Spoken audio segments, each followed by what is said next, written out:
4. Yo!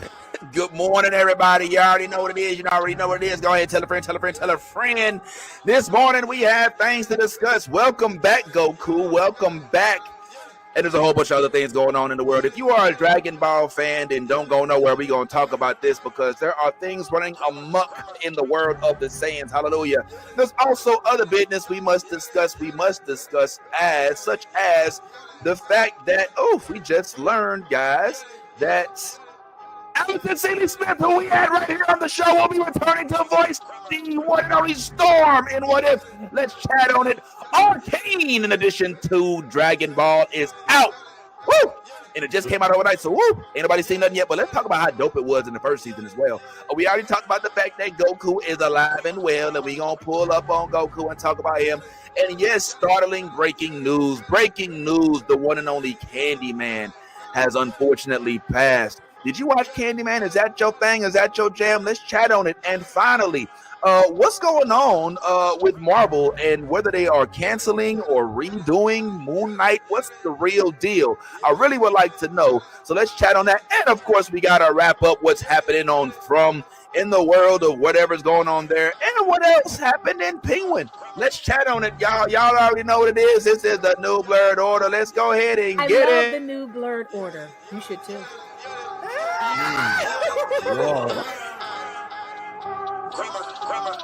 Let me get all this 10p Wayne. All the niggas rapping about the same old thing. I've been coming through with the same old gang. Ain't shit changed except 9 got a name. Got it out the mud but we got no stains. Cold ass lizard with a gold ass chain. The girl call me daddy, not my government name. Money on my mind, got them bands on my brain. Let me tell y'all about a nigga I know. The nigga stay clean so he always got hoes. Light skinny bitches like. Alrighty, as we said, guys, we definitely want to chat on what's popping with the new Dragon Ball Daima, which is I have feelings. I have feelings about this project, and I'm sure we all do as well.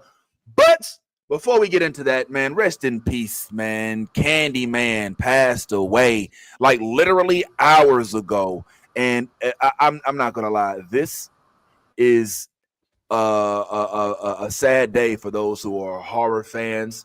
Welcome to the chat. Good morning, Anthony. Good morning, Yaz. Appreciate y'all. Ant is on location right now, somewhere in either Hogwarts or Westview, possibly Wakanda. I'm not sure. What's going on, Ant? You all right? Oh shoot. Okay, we'll wait. He's in the witness location program. He can't talk right now. You know, saying the people behind him going to see what it is. So you do your thing, Ant. Just take care of your business. We'll be here. It's always good to see Ant's face. But before he speaks, let's just real quick give our respects to Tony Todd, excuse me, Mr. Candyman himself. Was y'all into Candyman? Anybody? Yeah. I love horror. Yeah, you Nolly, we're gonna miss. I'm gonna keep it real with y'all. I didn't really watch Candyman, but I love the idea of a black slasher who comes for blonde-haired, blue-eyed Karens. Is that what this is all about? Because that's what I thought I read on the box. Yeah. It's funny because Pedro Pascal actually posted. I think it was like Wednesday.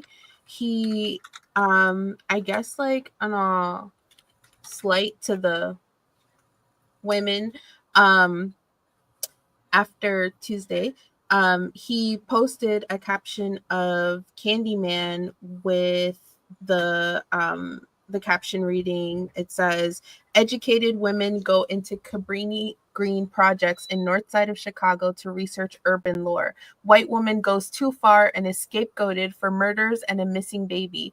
A community of black women save her ass and the baby, but the lady is left to burn as Helen becomes the new monster in your walls. It's a fuck around and find out."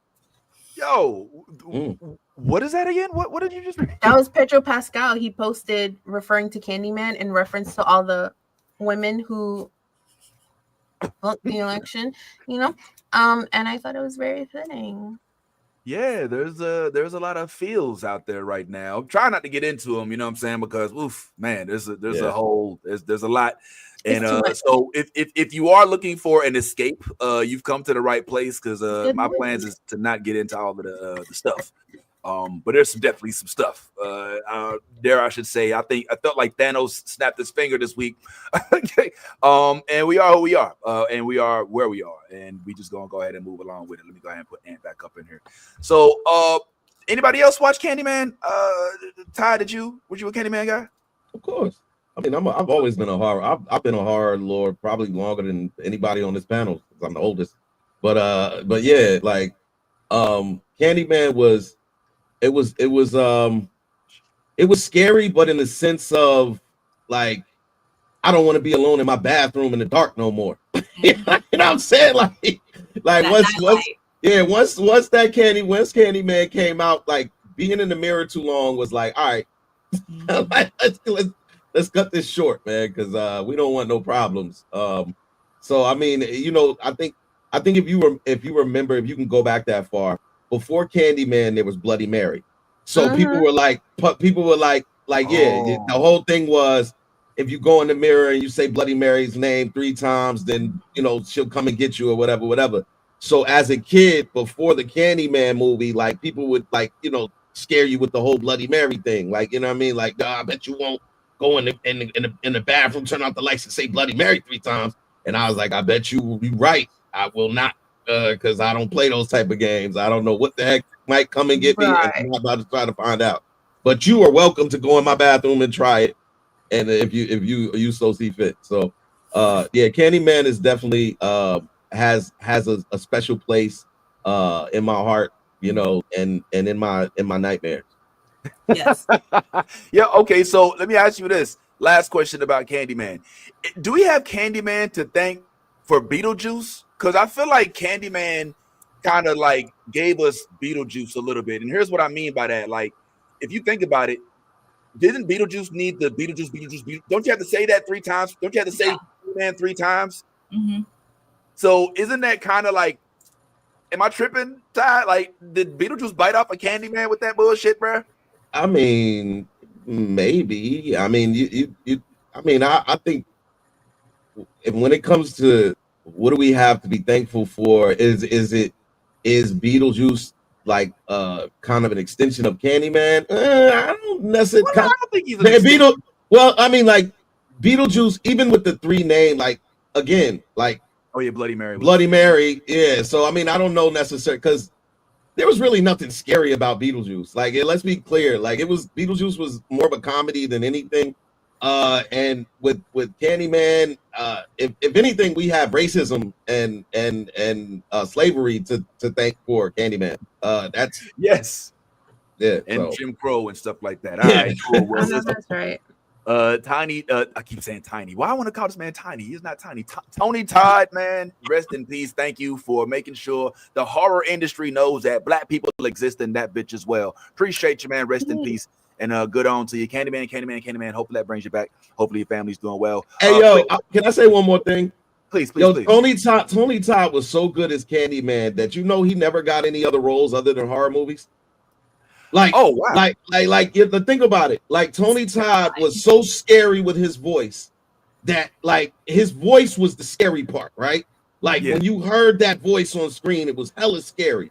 But he was so good at the horror genre that I never saw him in anything else but horror movies, whether they were B movies, like they Final were Destination. Yeah, everything was always horror, and he was always like that voice, that, you know what I'm saying, like that scary voice. Like when you want to tell a story, a scary story, go get Tony Todd, you know, because his voice will scare you more than the story itself. I wonder if he hated that. I wonder if that pissed him off, right? Like, I wonder if he was like, God damn it, you know, I can do this Shakespeare shit too. You know, I can Tyler Perry, look, I can be one of the good dudes that gets married at the end, you know what I'm saying, who keeps the prayers right, and you know what I'm saying, who takes care of the young lady with the kids, who likes the dark-skinned dude who's got, I'm down. You know what I'm saying? But you're like, nah, but they done put me in a corner as the horror guy. I wonder if he wanted to do a comedy, if he wanted to be in like a Paul Rudd somewhere with Seth Rogen, he'd be like, "There you go," you know, like Knocked Up 2. I wonder if he ever wanted to explore stuff like that, but never got that opportunity. You know what I mean? Well, somebody in the comments said it. Yeah. He was in What Debt was saying? Collector. He was in Transformers. As what, a voice? Yeah, for Fallen. Yeah. Um, Yeah, he was. Was he a Decepticon? yeah. Yeah. Horror I movie. don't think that Fallen wasn't its Decepticon. Like he was they were like he was above different. Decepticon. He was Yeah. above them. He Yeah, he was a voice actor for Masters of the Universe, Half-Life, Justice League Dark. He was Venom in Spider-Man 2.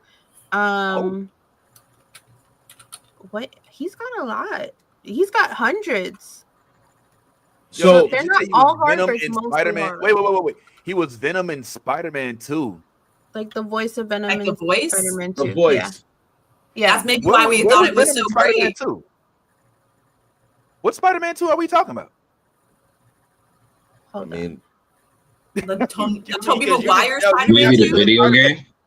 Maybe the video game. It has to be. It has to Oh. be the video game because like there was no Spider-Man 2 with Venom in it. Spider-Man 3 had Venom with Tobey Maguire, The video and then game. in the Amazing Spider-Man he didn't show up, and then he didn't even show up in Spider-Verse. They just gave him his own movie. So, but it don't matter. I'm not trying to discredit. I just want to make sure. Yeah, it's the video game. He was also Yeah. in Star Trek, apparently. Damn, that really sucks then, man. Yo, he was in. So that means because they're about to have that video game for Venom, right? The video game, Venom's getting his own video game, I think. So he probably would have voiced that anyway. Sad as hell, man. Sad as hell. Rest in peace once again, Tony Todd, bro. Pioneer in the game. I put him and Blackula up there, kind of like in the category, but maybe not. I don't know. It's a whole other thing. All right, jump ball. And I'm looking at you guys in the back room to see who has anything to say about this whole shabash with Moon Knight. All right, now does anybody have jump ball anything to say about the fact that Moon Knight keeps getting the ex-girlfriend treatment? Oh, are we together? Oh, are we apart? I don't really know. What's going on in the world of Moon Knight? Any comments whatsoever? I can tell you right now. I wish that they'd make up their mind. I think you said, Nolly, something about they're not going to make it because they keep changing the storyline with. No, so I think, in my opinion, so Moon Knight did good enough that fans were asking for a season 2. There were initially no plans for a season 2. Right. But it was talked about so much that teams kept meeting about it.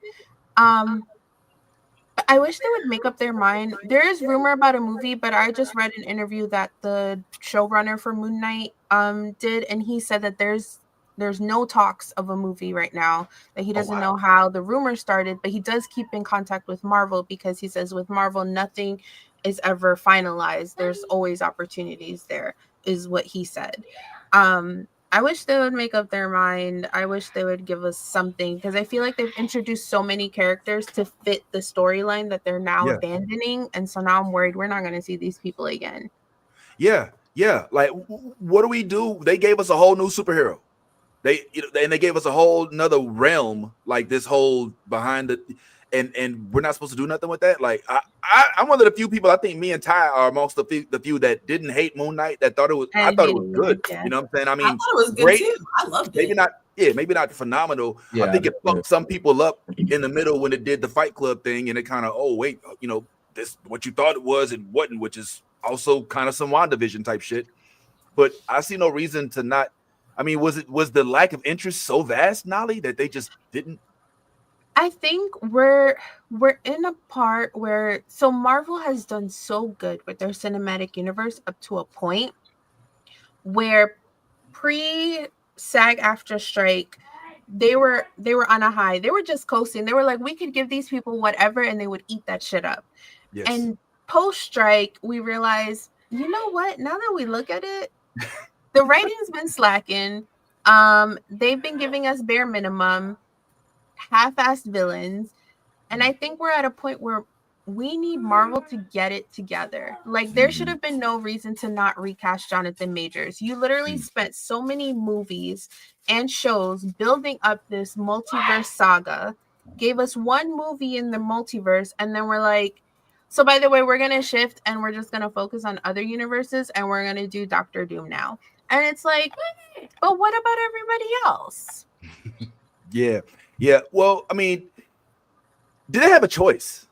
I mean, when the Jonathan Majors shit popped, that was their game plan. You know, they had to run to the drawing board really quick, and they really had to like recalibrate in public. And I just wonder if that has any impact. I mean, I don't know what lesson you take away from that. You know, if it was DC, they would have just kept Jonathan Majors on. You know what I'm saying? Because they did Ezra. They was like, I don't give a fuck if he's got 12 felonies, if he hit some lady in the face at a karaoke bar. I don't give a good goddamn. This is our guy, you know. And whether the movie flops or not, this is our guy. They would have looked bad, but you know, it is what it is. What up, Ty? I was just gonna say, like, when it comes to Moon Knight and specifically, you know, everything that happened with Moon Knight happened pre Jonathan Majors. So they made the decision, whatever decisions they were going to go with prior to any of the stuff that happened with Jonathan Majors happening. What I think with this character specifically, I think what they did was they introduced him, they gave you an origin story and introduced him. And now what you will see is maybe he doesn't have a series, but he'll have multiple roles within other properties within the MCU. So if they're doing the Midnight Suns, you're gonna see Moon Knight. You know what I'm saying? If they do other movies or other properties that like kind of delve into that universe or delve in, or like, you know, kind of splice into some of these multiverses, then you'll have these characters again. So you may see multiple characters that were in the Moon Knight series within other properties within the MCU. Maybe they didn't feel the need to go as deep with the storyline of Moon Knight as they do with certain characters. Right. And maybe that was the reasoning behind it. Maybe Oscar Isaac has, you know, maybe they have a different role that they want to do with him. I don't know. We don't know. But but ultimately what we do know is that this had nothing to do with Jonathan Majors. Whatever they were going to do with Moon Knight, they had already made that decision prior to any of that stuff. Well, that's easy to say, and I'm assuming that you're more than likely right, but who knows what they were planning for that second season? You know what I'm saying? Like if they were planning some sort of Kang overlap, some sort of other, you know, character overlap. But I tend to agree with you that it's, you know, the Jonathan Majors thing can't be used as an excuse to scrap every project. Because I mean, it definitely didn't. He definitely wasn't in Moon Girl. Nah. And on. Oh, go ahead. Oh, I was just going to say real quick. Some of the storyline that they introduced in Moon Knight season 1 absolutely tied into the Jonathan Majors Kang storyline, right? They was tying him into the Rama Tut character, that little pharaoh that we saw at the end. That's true. Yeah. So they had little Easter eggs in there. And like, I think a lot of his story was about to depend on that. They did have like a video online, I want to say last summer, with Oscar Isaac and the directors doing like set visits in Egypt. So they were going to continue to they were really going to start to go into that storyline. And now that they've abandoned it, I don't think they could figure out a way to write themselves forward with this character in that type of story. Yo, Ty, he has a point. Like, do you remember when we were at the end of, I think it was the Ant-Man 3, and they introduced us to the Kang Dynasty, and one of them was Rama Tut. And so that's my point. Like, yeah, Moon Knight wasn't necessarily Jonathan Majors or Kang centric, but I think that what they're doing now is trying to purge the entire Marvel plot of Kang. Like, instead of like just rehiring a good version of Kang, they're saying, nah, fuck that Kang plot. Now it's about Dr. Doom. Now it's about, all these other things. And one of which, of course, even though it's just a one-off, I'm loving the fact that Storm is coming back in What If, even though I think there's a little bit of fan service there. So maybe that's the thing. The only reason I said what I said is because initially, and this is not the first, like I said, this is not the first report that Moon Knight there would not be a season 2 of Moon Knight. As shortly after the first season of Moon Knight, they came out, or there were articles that said that there would not be a Moon Knight season 2, and all of that was prior to any of the stuff that went on with Jonathan Majors. So that's why I said, like, they had already made a decision to not, like, this may be just them coming back and doubling down for those who may have not seen that when the post or the articles were coming out. And it could be like even though Anthony's saying that Ramatut was one of the gods, one of the Egyptian gods, the storyline was more based around the one that was trying to take over.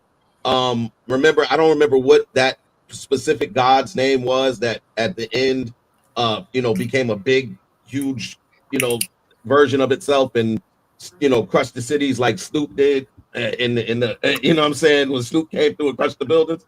You know what I'm saying? So back to I mean, yeah. So for me, I just feel like whatever was going on within that whole issue, whether it was the directors or whether it was the actors or whatever, they had already possibly committed to not having a season 2. So wherever we're at now, yeah, okay, cool. We definitely are not having a season 2 because we're not going in that direction with the storyline. And that's the case, that's the case.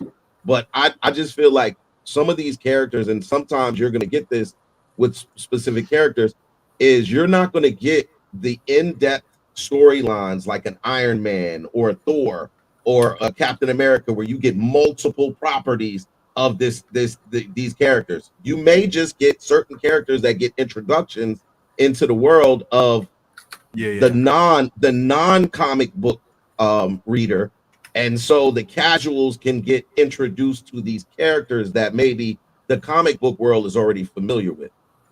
Well, they better be careful with that because everybody ain't about that life. You know what I'm saying? Everybody don't want to just be introduced to somebody and have them cast aside and then be like, whatever happened to so-and-so? Because they introduced a whole new Egyptian hero that's not even in the comics. They introduced a whole new elephant chick. You know what I'm saying? Like they had a whole shit going on. Yeah, you remember the elephant lady came out? Yeah, the god, yes. She was like, did I eat that acid too fast? Like, okay, what kind of package is this? How much THC is there? Yeah, I had to really read to go. Was So it a hippo? that's crazy. It was a hippo. My bad. Hippo, elephant. I watched too much Madagascar. I confused. Freaking. My bad. That was funny how the hippo and the giraffe. Whole side story. ADHD kicking in. Let's move on. All right. So that was interesting. Nolly had something. What's up, Nolly? Please. So recently Marvel announced that to fix the MCU, they're going to only give us 2 shows a year and fewer movie releases. But I think that they're still missing the point. Yeah. We don't have superhero fatigue. We have shitty story fatigue. So you could limit releases. But if the quality ain't good, then baby, like, what are you giving? Like, and then they don't want to introduce new characters and they want to focus on familiar characters and stuff. So then why did we spend all these years introducing all of these people? When are we going to see She-Hulk again? When are we going to see Moon Knight again?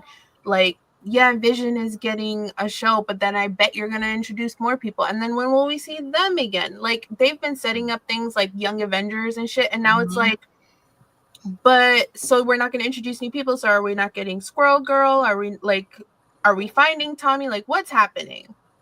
Yo, what's up, Anthony? This just adds into a little bit of why I like kind of don't watch Marvel anymore. Is like Nolly said, we're not tired. We don't have superhero fatigue. We have bad writing fatigue. They have this habit of like introducing all these things and not following through on them. I don't think Marvel has a plan. I feel like they're taking this stuff day by day. And it feels like Marvel is trying to train the audience to no longer expect an overarching story. They want to be able to just do one-off projects with their characters and that be the end of it. I don't think they have a plan for Werewolf by Night to come back or for Man-Thing to come back. Yo, that was dope. I agree, but I don't think they have a plan for them to come back. I think they wanted to just give those directors, those actors an opportunity to experiment with the Marvel budget in the Marvel world and then just it be a one-off. Now we're starting to get these things like Echo, which they tell us like, look, don't expect this to lead into the larger multiverse saga. This is just a one-off. Maybe Echo will appear in Daredevil. Maybe she won't. That could be the end of it. So, that's just the way that Marvel is trying to train us now to no longer expect an overarching story because it makes it harder for them to write it right through it.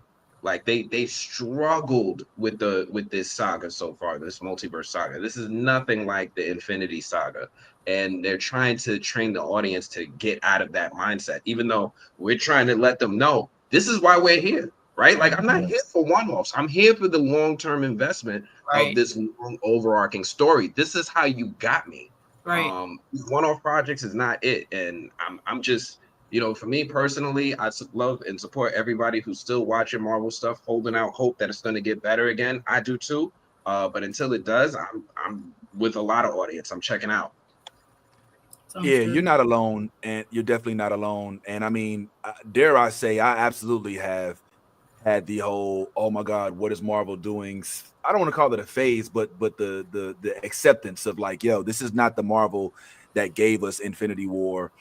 This, I believe, is a combination of oversaturation, not oversaturation of just projects, but of not necessarily of mediocre mid projects. And I still put Disney at the center of this. I think the Disneyfication of Marvel contributed. I think one of the things that you lose when you give all of your product access to a major corporation like Disney is you start watering it down because of toys and because of rides and because of, you know, you want to have thank God Deadpool was like, nah, we still rated R. Thank God hopefully Daredevil doesn't come out in PG-13 form and it's still mature audiences only. We better get a 5-minute long action sequence where he beats the shit out of somebody through a cab, out of elevator, down the elevator, you know, shaft. Like, I love those freaking long ass. So I think that to announce that you're going to scale back on your projects is one thing, but it only means that those projects have to be 10 times better, because if we're going to get less than what you're putting out, that means that you have to be actually better. I think that's what I'm feeling, you know. So what's up, Ty? I'm just gonna say this, right? I don't blame Disney as much as I blame a non-competitive market. And like that's like when you don't have something to compare something to, it's hard to grade it. You understand what I'm saying? So I think and honestly, this move feels more like the people in Marvel and in and maybe even the execs in Disney also understand that we're pitching to an audience in a non-competitive market. We don't have any competitors, so let's slow down and allow the competitors to catch up. This almost feels like a favor for a favor. This feels like, it does. It feels like Kevin Feige had a relationship with James Gunn. James Gunn is over here trying to create a DCU. It's so funny that he changed it to DCU, isn't it? Almost like he mirrors the MCU. So I think they all realize that it's beneficial for the DCU to have some level of competition, bringing whatever they're going to bring to the forefront. So if Marvel dials it down, what are we going to have to do? We're going to have to find something to do with ourselves. What's the next option? Well, the only other option out there would be the DCU. And it's so funny that the DCU is now putting together all of these different properties that they're preparing us for. We're supposed to get Superman, and we're supposed to get Green Lantern, and we now there's talks about a live Teen Titans, and you know what I'm saying, and all of these things. Plus, you have Matt Reeves' universe that is up and coming with the Penguin and the possibilities of another Batman and talks of a Mr. Freeze. And so this is giving opportunity to the competitors to make the market thrive again, because that's when the market thrives. When there's competition within the market, then the market thrives. They understand that from a business aspect. And I think that is one of the reasons why they're like, all right, we've been just putting out a whole bunch of shit and nobody else is putting out anything. And right now we're just oversaturating the shit. We're spending a lot of money on properties that are not being successful. And I think we need to just reevaluate what we got. And then I think somebody in the room is like, well, James is over there working on some stuff with DC. They're like, well, let's see how that works out. Let's just dive, let's chill for a minute, because we have that luxury, by the way, to chill. We have the luxury of being able to do that, and let's see what kind of product they put out there. because when they put their product out there, and then people are like, "Yo, DC sucks. I'm going back to Marvel." That's what you're hoping. Or DCU puts out some good shit, and then Marvel has to go and compete. And now the editors, the writers, the CGI guys, everybody in the back is now like, now I have something to work for. I have something to go against. I have something to look forward to. And I think that's ultimately what it is. Nolly, didn't Kevin Feige and James Gunn just trade blows? They didn't really trade blows. It was it was Black Nerd Twitter being Black Nerd Twitter and saying that if we had an actual fight between Feige and Guns, then we would get some good shit. So you know what? I support it. So Kevin Feige, James Gunn didn't call any of the Marvel writers a hack in real life. That was fake news. And then yeah. I wish it was real so bad. I want an East Coast, West Coast beat Marvel and DC like legit beef. Like I really want them to like really scale it up.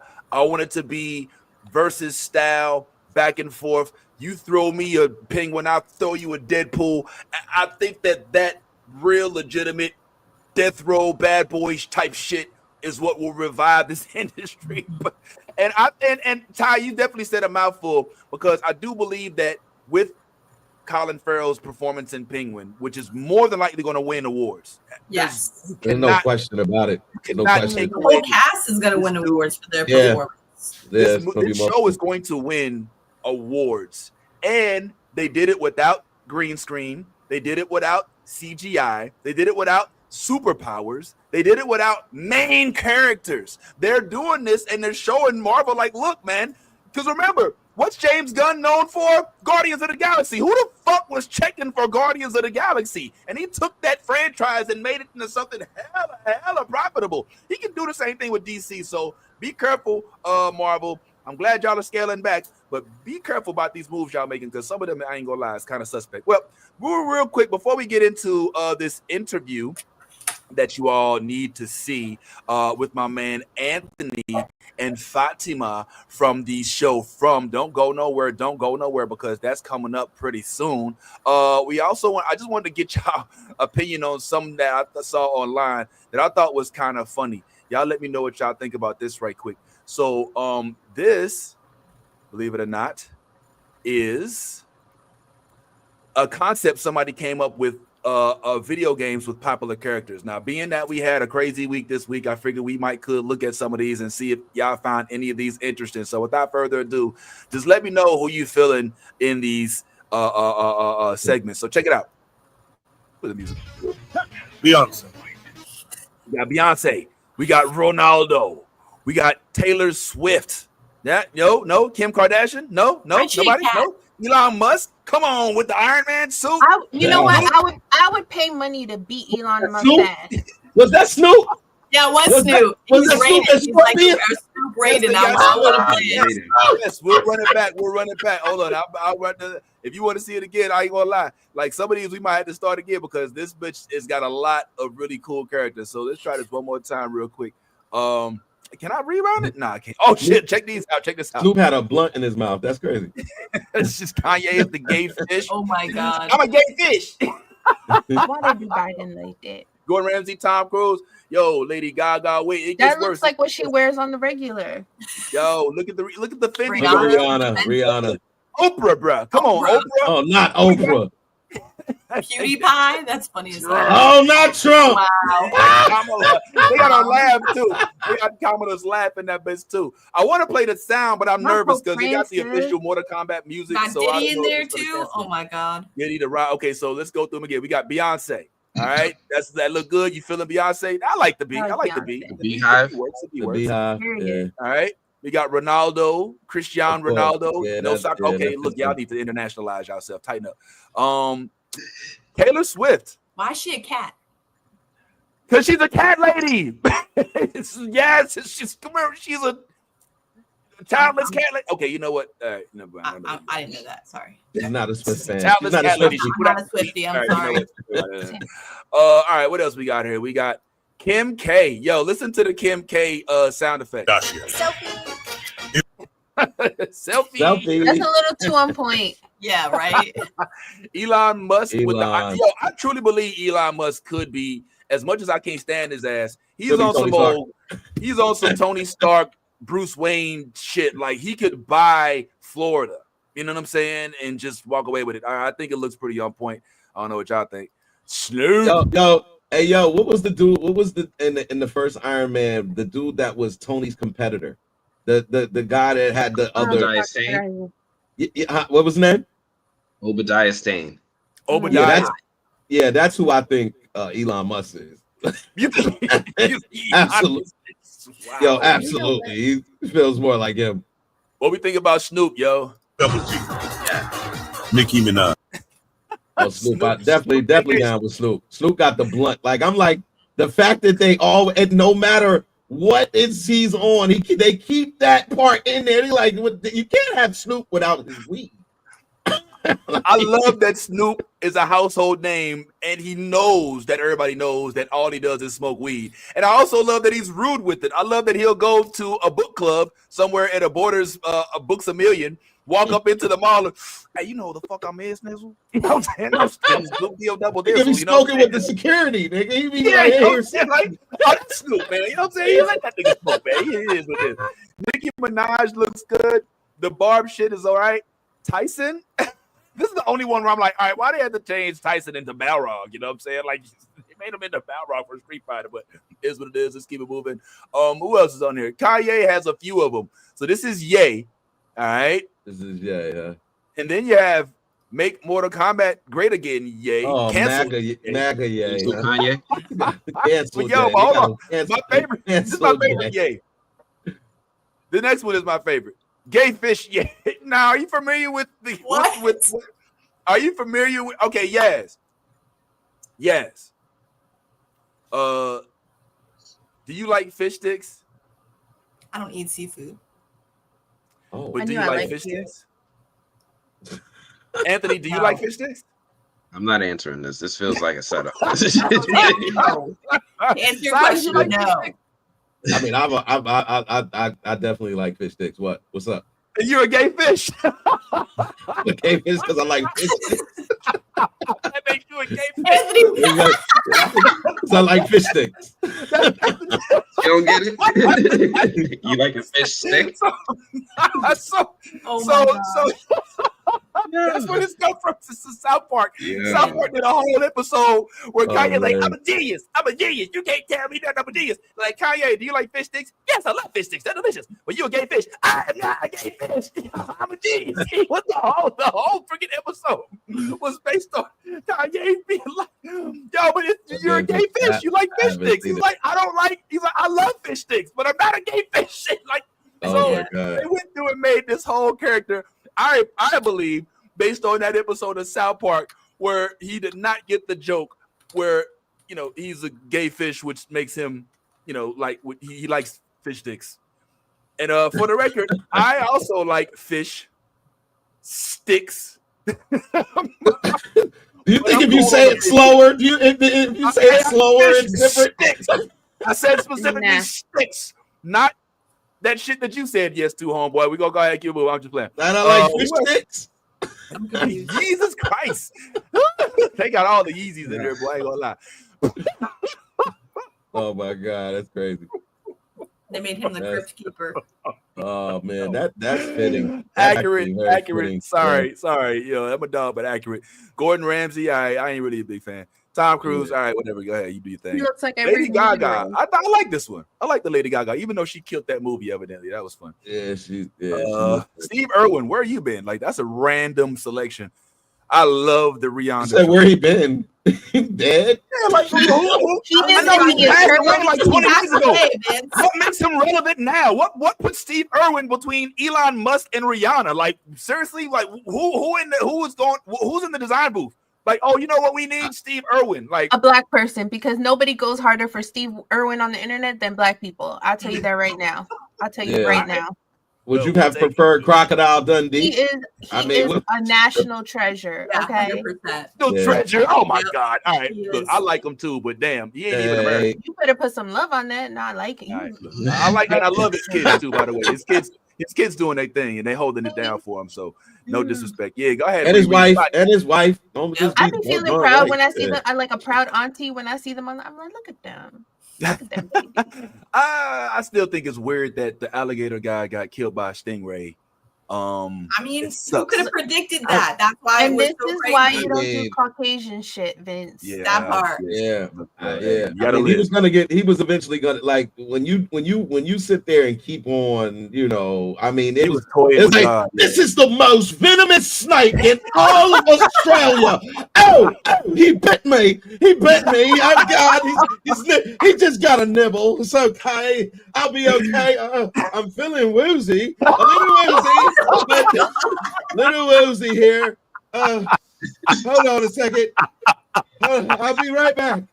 Yo, you was wrong for that, man. No, that was Steve. That was Steve. That was how Steve was. Steve was doing that all the time. This is the most dangerous caterpillar in all of Africa.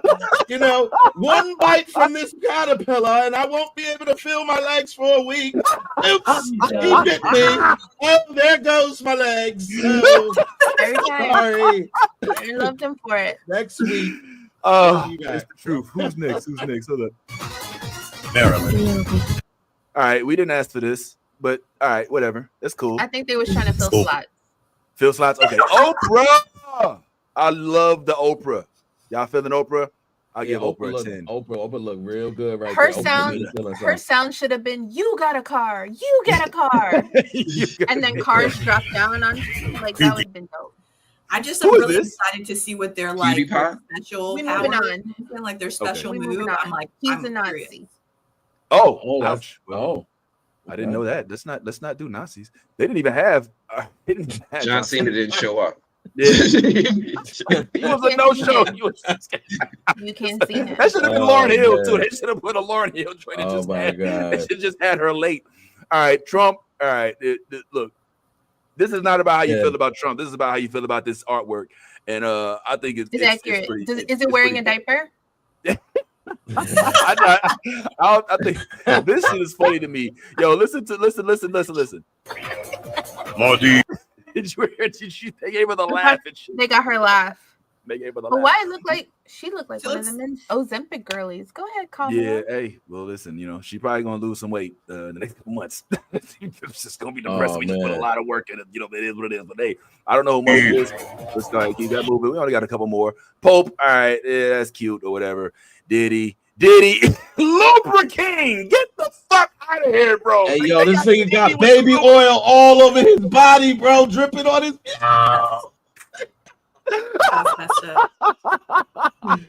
Yo, come on, wow, come on, man.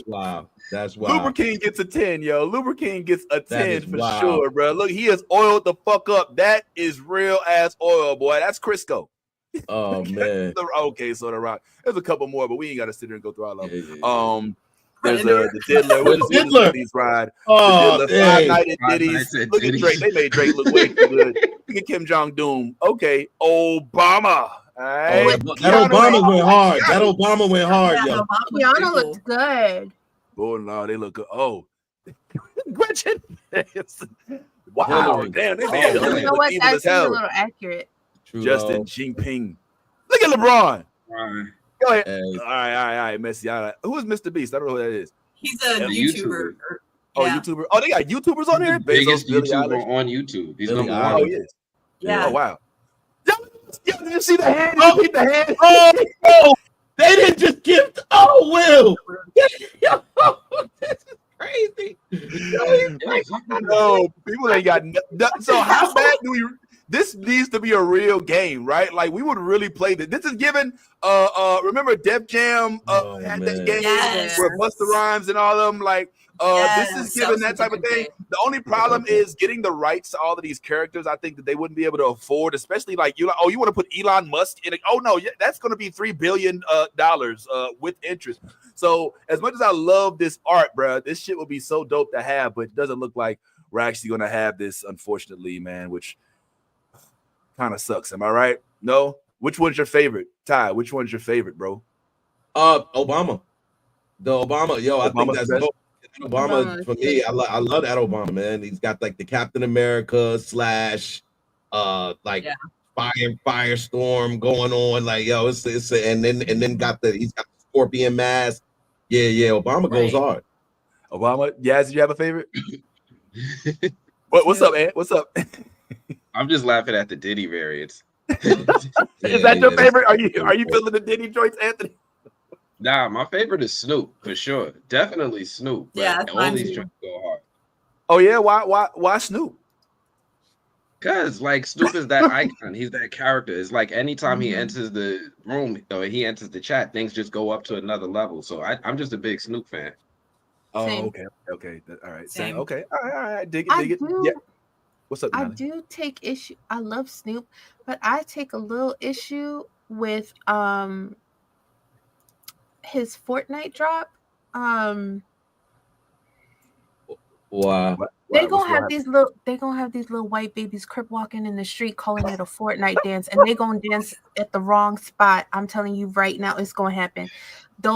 They should have called it what it was, so them babies knew what it was, and now they're like, no, it's a Fortnite dance. Okay, go Fortnite dance in Compton. Let me know how I go. I would like to tell Little Jackson, if you're listening, please head to the corner of Crenshaw and not too far from if I'm not mistaken, Inglewood, and try that Fortnite dance out. I think maybe Dodger Blue be a good color to use when you're out there, and just give us, live stream it. Let us see what happens. If you could, Little Jackson. It's gonna be a lot of fuck around and find out. Little Jackson should not be watching our show. It is not a kid show. Little Jackson, go ahead. So to Little Jackson's parents, do better. Go down to swap meets, all right, and wear your finest LA Los Angeles Angels attire, all right, and just sit there, do a little bit of that crip walking, or that Fortnite dancing, and let's just live stream it and see what happens. I'm just curious, you know what I'm saying? Look, this is your America. You do what you gotta do. Did you have a favorite Yaz before we move on? It was Snoop. It was Snoop. I know why you chose Snoop. It just looks so great. Like, and they got the green smoke in the back, and yeah, it's so accurate. I love it. It's great. Well, I love the gay fish. It's hilarious because you love fish sticks. Yep, that's because I love fish sticks. All right, I like the Kanye fish. That shit is funny. Give a fuck what you say. That's funny, bro. You like fish sticks, then you're a gay fish.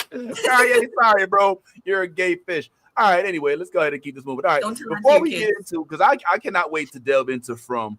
This week was nuts, and there's another episode dropping tomorrow. And it starts to get crazy going forward, if I'm not mistaken, Anthony. Like, they're actually going to, I think they actually call it Revelations. Some of these episodes are called Revelations. And Anthony is low key. But I want y'all to know that Anthony been out here talking to all the From cast. Just been talking to all the From cast, getting to know them. They know him on the front. They like, what's up, Anthony? What's up? How the wife, how the kids? Like, they on a first name basis. So we definitely want to chat on that. And like I said, we got the exclusive interview with Fatima. So don't go nowhere. Anthony introduced, he interviewed, Fatima, and he got a lot of information out of her. So don't go nowhere. Real quick, I have one last topic before we get into the shows that we follow up on, which is From and Penguin. This is about animated series. As you all know, Arcane, I believe, was recently released. Should have been last night. What the fuck going on, Arcane? What's good? Netflix, like me and Ty literally waited up all night and they did not release it. I don't know what's going on with that.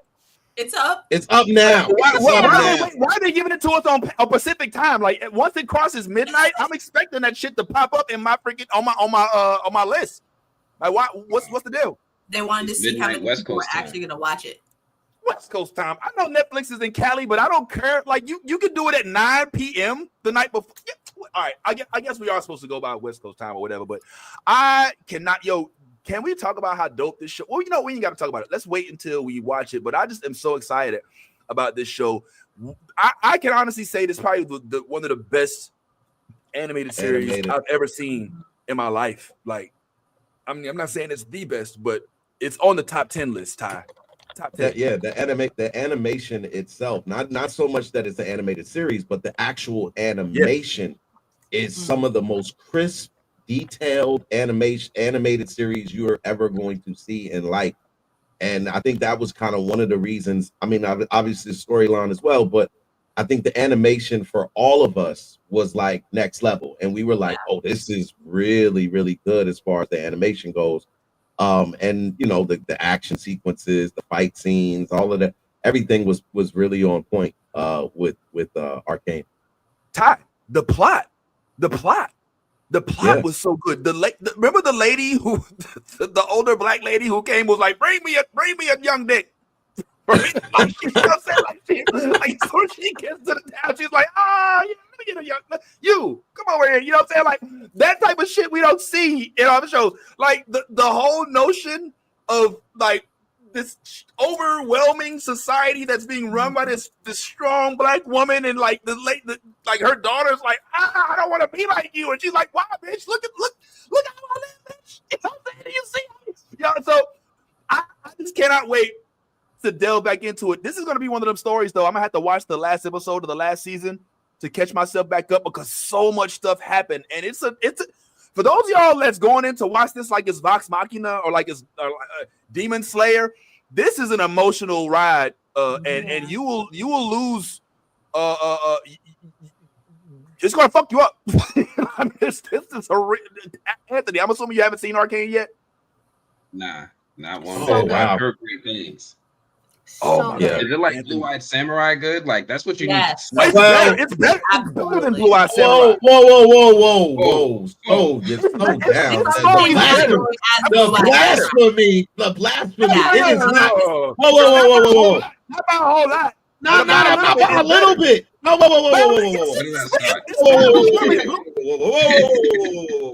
whoa. It's better. I think it's better.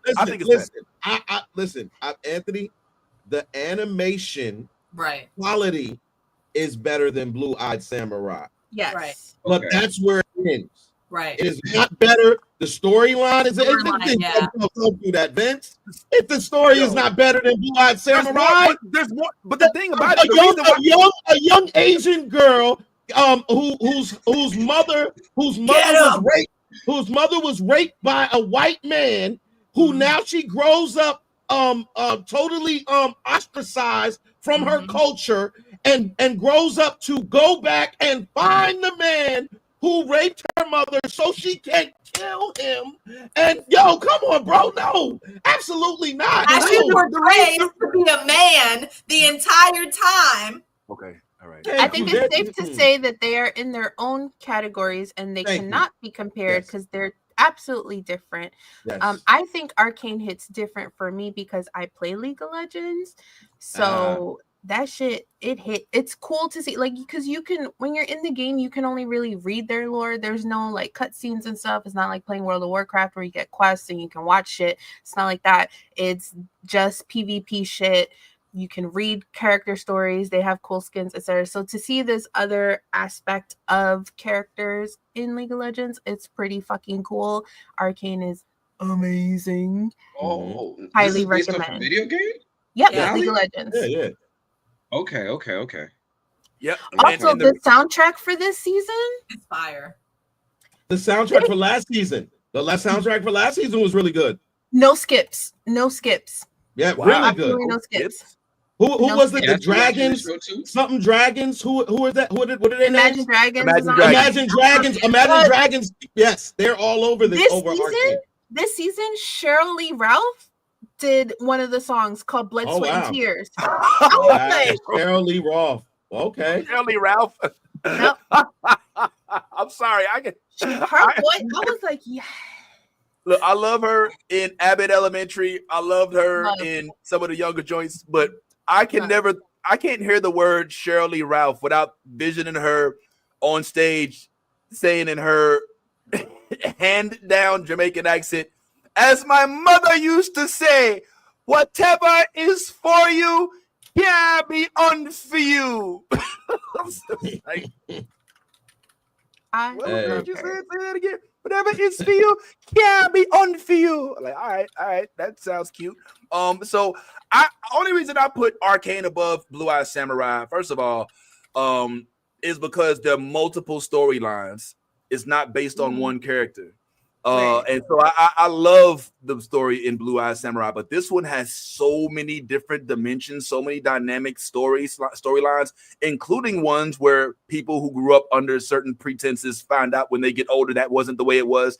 Similar, but not the same as Blue Eye Samurai. So the multiple array of plot lines in Arcane is what kind of gives me the slight edge over Blue Eye Samurai. However, one thing is for sure that we can definitely talk about is that these shows, both of them, Blue Eye Samurai and Arcane, are extremely dope when it comes to the animation, right? Like their animation is completely futuristic. It's different. It's nuts. Yes. It's weird how dope it is, which is really making me a little confused when I'm watching Dragonball Daima, and it looks like the same exact DBZ that we used to watch when we were like 18, 16, and it hasn't changed a bit.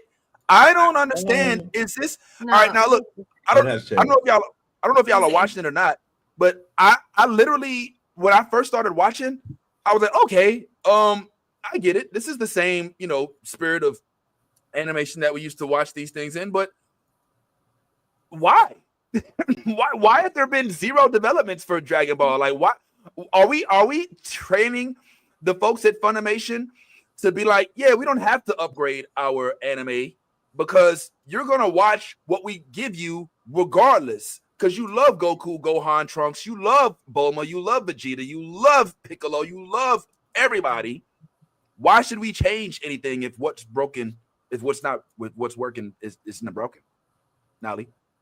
I will say the animation looks different, and it's not giving anime, it's giving cartoon.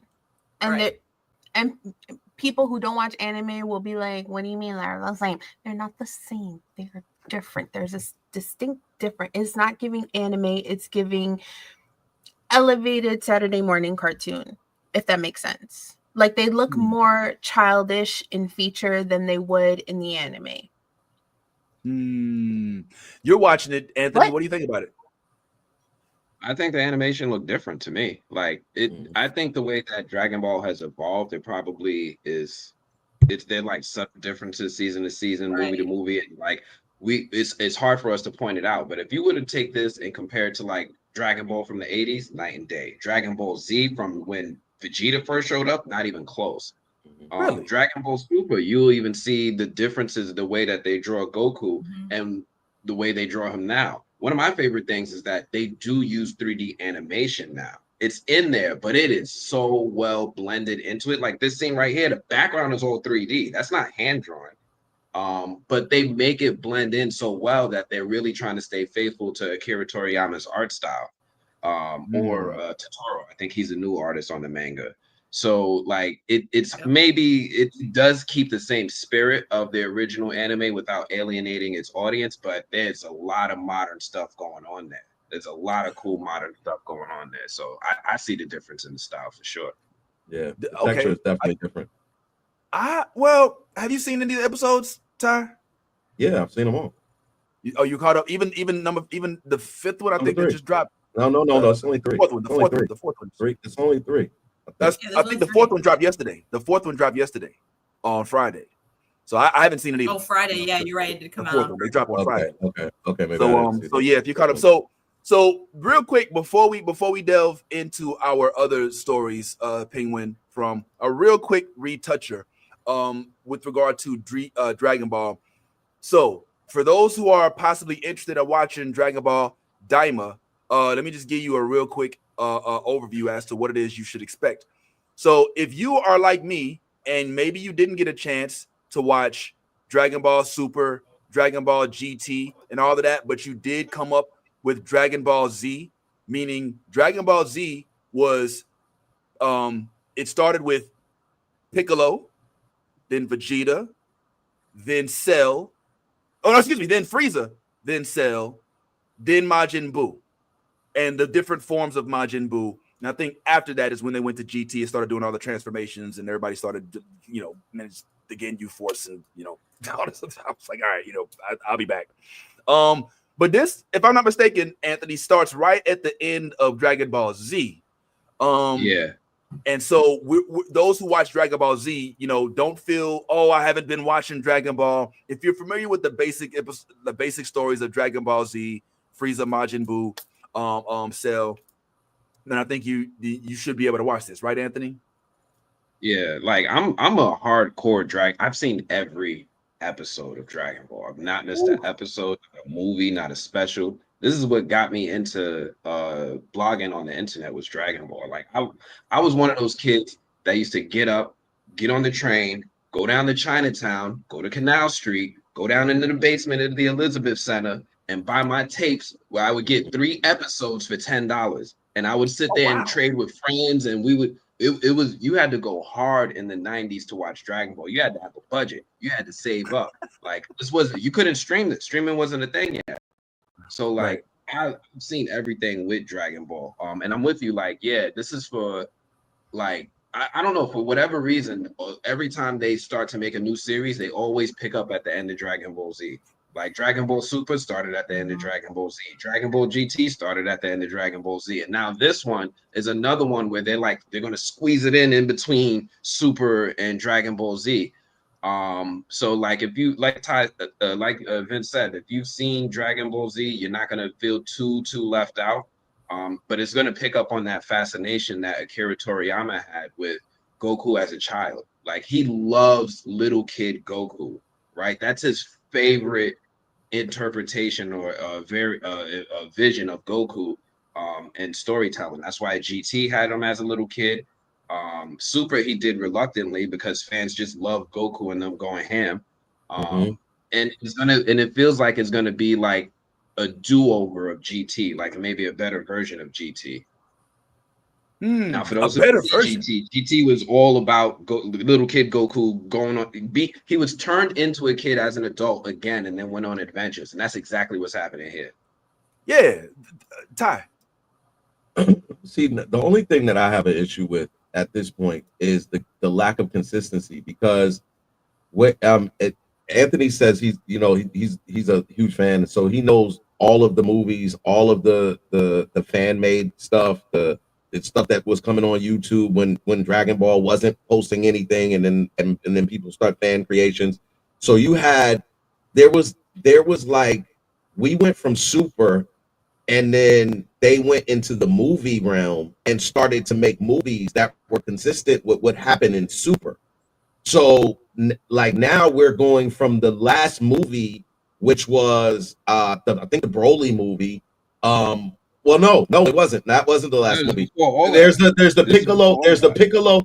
Piccolo John that dropped, and then there was another one that dropped that again stayed within the consistency of the story past Super. So once you got to Super, you got introductions to characters that fans love. Jiren is a fan favorite. Like right now, like there are like, and you see how you were like, who's that? Like only the people that actually continue to follow Dragon Ball and are huge fans of Dragon Ball know about where Dragon Ball was headed. Now we're starting over. It almost feels like every time they get to a point of super interest by the fans, they're like, okay, well, let's start this over. Let's start this project. And it starts to get annoying, because once you start developing these feelings for the Broly characters, the Jirens, the golden cells, like that, like we're not talking about just right. We're talking about Cell has reached his ultimate transformations, and we got Goku and Vegeta and Beerus and Wiz and all of these characters that, again, you have built a consistency with us getting to know these characters and kind of enjoying what we're seeing, to now we're going back to childlike Goku, and none of these characters are present. So because there is no yet. And you can't, like, this is my thing. If you went back to Daima, which is right after Dragon Ball, which is right after Dragon Ball Z, none of those characters I just mentioned are present. Okay. So that's what I'm saying. Like you totally just nothing. You have nothing at this point. There's no Broly, there's no Wiz, there's no Jaren, there's no Beerus, there's no. All you're dealing with right now is the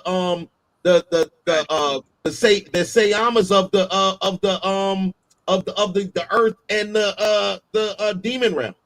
Like you don't even have any other universe Saiyamas yet.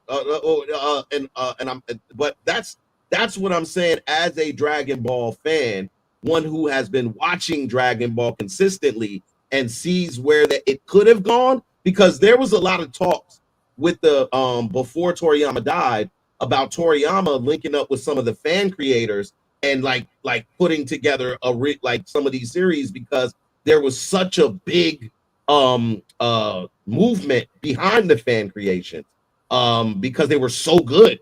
Like, if you ever get an opportunity, go on YouTube and type in Dragon Ball superheroes and go from the first episode, and you will see all of the fan created episodes of Dragon Ball, and they are spectacular. The fight scenes, the choreographed fight scenes, the animation, a lot of it is really, really good. But go ahead, Anthony. I was just gonna say real quick, you 100% right. Like they just have this it's almost like a sacred timeline. You know how like Marvel got the sacred timeline, then they got the offshoots. They're saying like Dragon Ball GT is an offshoot. They're saying Dragon Ball Super takes further down the sacred timeline, and they just keep going back to this point. Where at the end of Dragon Ball Z, Goku, I don't know, they just have this fascination. Everybody thought that they were going to continue with Dragon Ball Super, mainly because Akira Toriyama did hire this dude called Totoro, who was a fan of the anime in Japan. And what he did was he worked with him to continue the story of Dragon Ball Super as a comic book, right? So they had their manga in Japan where they did continue the story, and they had this dude called I think his name was Moro. He looked like a goat. Yeah, like he was a problem. And they were thoughts that they were going to return to Dragon Ball Super in the future, but there's this weird divide and division between what the studio wants to do, what the original creator wants to do, and what the fans want to do. It's almost it's insane. Like Toriyama does not like to create all of those stories where it's just giant fights and power scaling and stuff like that. He loves adventure. He loves childlike wonder. He loves the exploration and his fascination with the Dragon Balls themselves. Like, so let's go find them. Let's go on an adventure. Let's make a wish. I'm going to get my cloud. I'm going to have my staff. We're going to meet funny, weird, pervert people as we go on this adventure. And that's his thing. So what they did was, like Ty was saying, they made the web series where it's like Dragon Ball Heroes, which is a spinoff of the video game, where they just give all the fans all the battles they always wanted to see, right? You wanted to see Cell fight Majin Buu? There it is. You wanted to see Super Saiyan 4, Goku and Vegeta fuse and fight Super Saiyan Vegito or some stuff, or any wish fight that you ever had, they do it. And it's made by the studio themselves to kind of like, one, promote their video games, but two, also appease fans who love those crazy, wondrous fights that make a lot of us come tune in. So and real quick, Anthony, like, because even with the movies, like, because it was like after we saw the web series on YouTube and everything like that, then they made the movies, and the movies were consistent. That's what I'm saying. The movies were consistent with what was going on in the web series.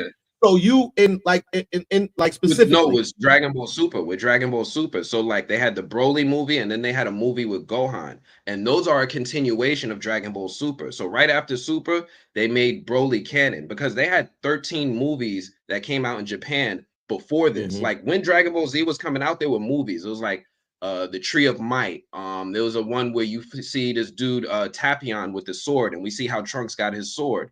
There was movies with Broly beforehand, like Broly turned into like a big giant oozing monster or some stuff. So they had all of those movies, but the thing was, again, they have this sacred timeline, and none of those movies were canon. Broly was never canon to the series until Dragon Ball Super made another movie with him. So you're right, all of those movies are consistent with it because they were like, look, we had all these movies that happened with Frieza's brother Cooler and all this stuff, but they never tied it into the main story. Like Cooler wasn't a canon character. Now they're trying to like bring all of those, bring some of those characters back and bring them into the Dragon Ball Sacred timeline. So yeah, all of this is now getting tied in. All of this is being consistent with the storyline now, but it's a long road to get here. So what does that mean exactly for the Dragon Ball franchise when you see Netflix pick up Dragon Ball Daima, which totally resets everything that we've already seen from Dragon Ball Super? And they're saying it's going to stay part of the they're saying it's going to be consistent with the timeline. This is just supposed to be like an adventure that happened in between Dragon Ball Z and before Dragon Ball Super. So we're probably not going to see like new forms, right? Like we're not going to see Super Saiyan 8 in Dragon Ball Daima. I think we're just more so going to have an adventure where they just explore the universe and build out as to what else was happening in the universe during Dragon Ball Z, because we know there are aliens out there. We know that there's there's planet Namek, there's all these other places that they just never explore space. They always they just stay home all the time. They don't go outside. Now they're gonna go outside. Except in Super. Then Super they did explore space, which is why they kind of got to the forms, because like for the Dragon Ball fans, we know right now that Goku's ultimate form is called Ultra Instinct. Yeah. And which at that point he basically has the power of a god. You know what I'm saying? Like he's moving and like it's different. So now you go back to Daima where they haven't even reached Super Saiyan 5. I mean they might not, there might not even be any like yeah, it's weird, man. But Super Saiyan Blue. They're not gonna have the blue hair. Nah, no blue hair, no, nothing. So, well, real quick before, because this is only on episode 4, I believe. So for those who are following along with what we're talking about but are not familiar with Daima, we say this is going to be an episodic release. So every week we should be able to discuss what happened in the most recent episodes, and just to kind of bring you up to speed. We're not going to spoil all of it right now, but to at least give you an overview of where we are. Dare I say, like I said, starting from Dragon Ball Z, just giving you episode 1, not all the episodes, okay? Just enough from episode 1. And I have a question for y'all, and then I like to move on to From, if it's okay, because we got a lot of questions about that shit. And I don't know if y'all seen this interview, but Anthony is a marvelous. This like I see him, like he's got the question script. Yeah, this dude is on his game, and I'm so mad that I'm just now like getting into him like this year, because he's been doing this for a while. But anyway, so with the first episode, what happens is the Dragon Ball Z gang, the Dragon Ball gang, Vegeta, Goku, Bulma, Chi-Chi, I think, Krillin, it's even everybody's around, and then this demon dude comes and decides, yo, I want to kick their ass. Or something like that. Or he needs something. And in order for him to get it, he's got to go through. He wants the Dragon Balls, but the Dragon Balls are a means to an end, right? Like he uses the Dragon Balls to basically, he figures he can't beat like the Saiyans, our team, at their best, especially after they just came off beating Majin Buu. So they find a way to get the Dragon Balls, this villain, of who you'll learn when you start watching, and they wish for all the members of that team to be made into children. Like that's the brilliant idea that they come up with. Now, of course, if you've been watching DBZ, if you've been watching Dragon Ball, Goku had powers, and oh God, don't let him get his tail. Jesus, you know what I'm saying? That's not going to happen. But for now, they basically have minimized the bulk of everybody, and now they're trying to go to the demon world to figure out how to get back to normal. And that's where we are. That's just episode 1. So, I mean, it's a little bit of a spoiler, but it's been out for a few weeks. So catch on up. Now, my question is, has it always been the case? Did we just now learn that being a pointed ear dude makes you a demon? Is that a thing? Like, has that been like, are all these pointed ear dudes, are all Namek's demons? And are Anybody with pointed ears? Vegeta, excuse me, not Vegeta, Piccolo, the other little Namek that was friends with Goku for a little while. They're all are Namek's demon because they get some entry into the demon world. This is new to me. Like, they're just now establishing, like, look, if you got pointy ears, you from the demon world. Like, we knew people who had pointy ears, and like they were the gods, they were the Namekians, and we knew that the Namekians could do more than most people. Like, they made the Dragon Balls, but we never had that connection to tie them together with the gods. So now they're like, look, if the Namekians are actually nomads from the demon world that came to this realm and just were like colonized planet Namek. So now they're adding some history to it, and they're adding some backstory as to where the Namekians come from. So I love that you paused right here on Piccolo, because Piccolo don't know shit about his history, right? He was one of the Namekians that were born here. So he doesn't know anything about the demon realm like that. And more so, this Piccolo is weird because this isn't the first Piccolo. He's like the son of the original Piccolo that used to fight, like, I don't know, his son or his clone or some weird offshoot of him. Right. He's like so like he's learning all of this at the same time as all of us. So I love that they're giving us this backstory. They're doing Dragon Ball in a different way, right? Like, it's not just going to be about power scaling. It's not just going to be about fights. It's not going to be just WWE all the way. Now they're like, yo, we also have a story. We can do this too. Yeah. So I'm feeling this. That's a good point. I didn't think about it like that. Yeah, because normally it is just basically fighting to get to the next power level. And now the whole demon realm thing kind of messed me up, man. So interesting tidbits are being dropped. I'm looking forward to see who else we meet and what Goku's going to be able to do at the end of this. I'm also wondering where the kid's at, but we'll leave that for another day. You know, was Gohan there? Was Trunks there? I didn't see them in the episode. Yeah, no, they were small kids, and then they turned to babies. And so they basically found a sitter.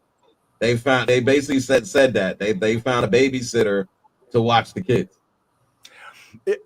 Even though they're kids as well, which is kind of crazy. Okay, why has anybody? Mr. Popo is in this, and I keep wondering, how is he a character in real life?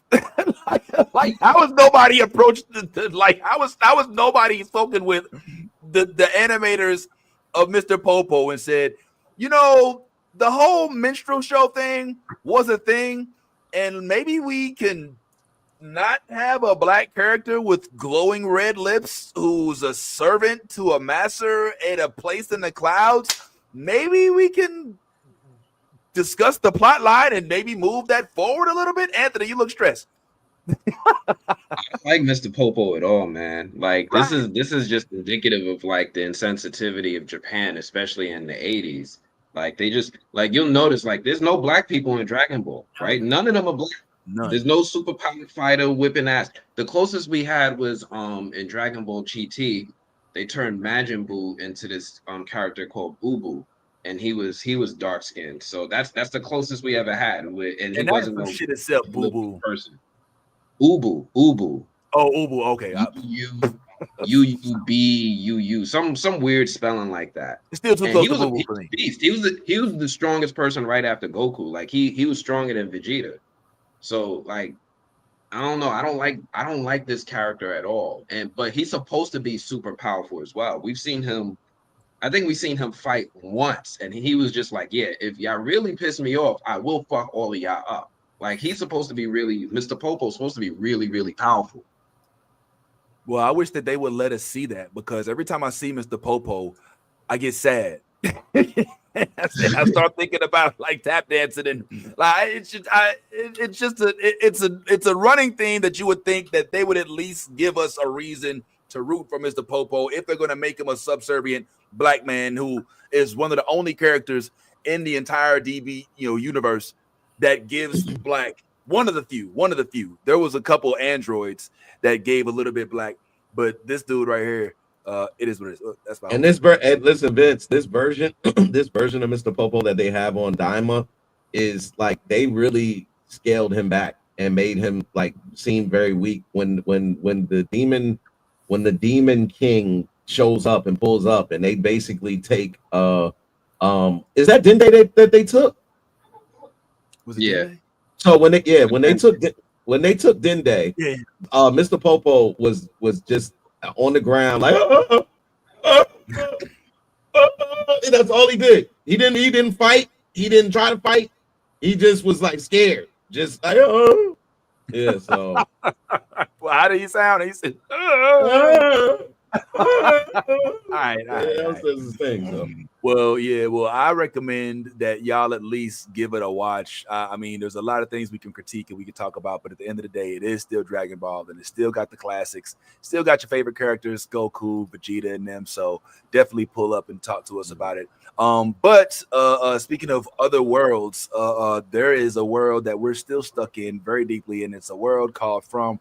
I don't honestly still know exactly what exactly is going on in From, and I don't think everybody does either, but let's definitely talk about it today. Before y'all go anywhere, make sure you all, if you get a chance, go check out Anthony's interview. It is on YouTube right now with the one and only Fatima, where she did give Fatima is going through she did give a few insights as to what's going on with her role.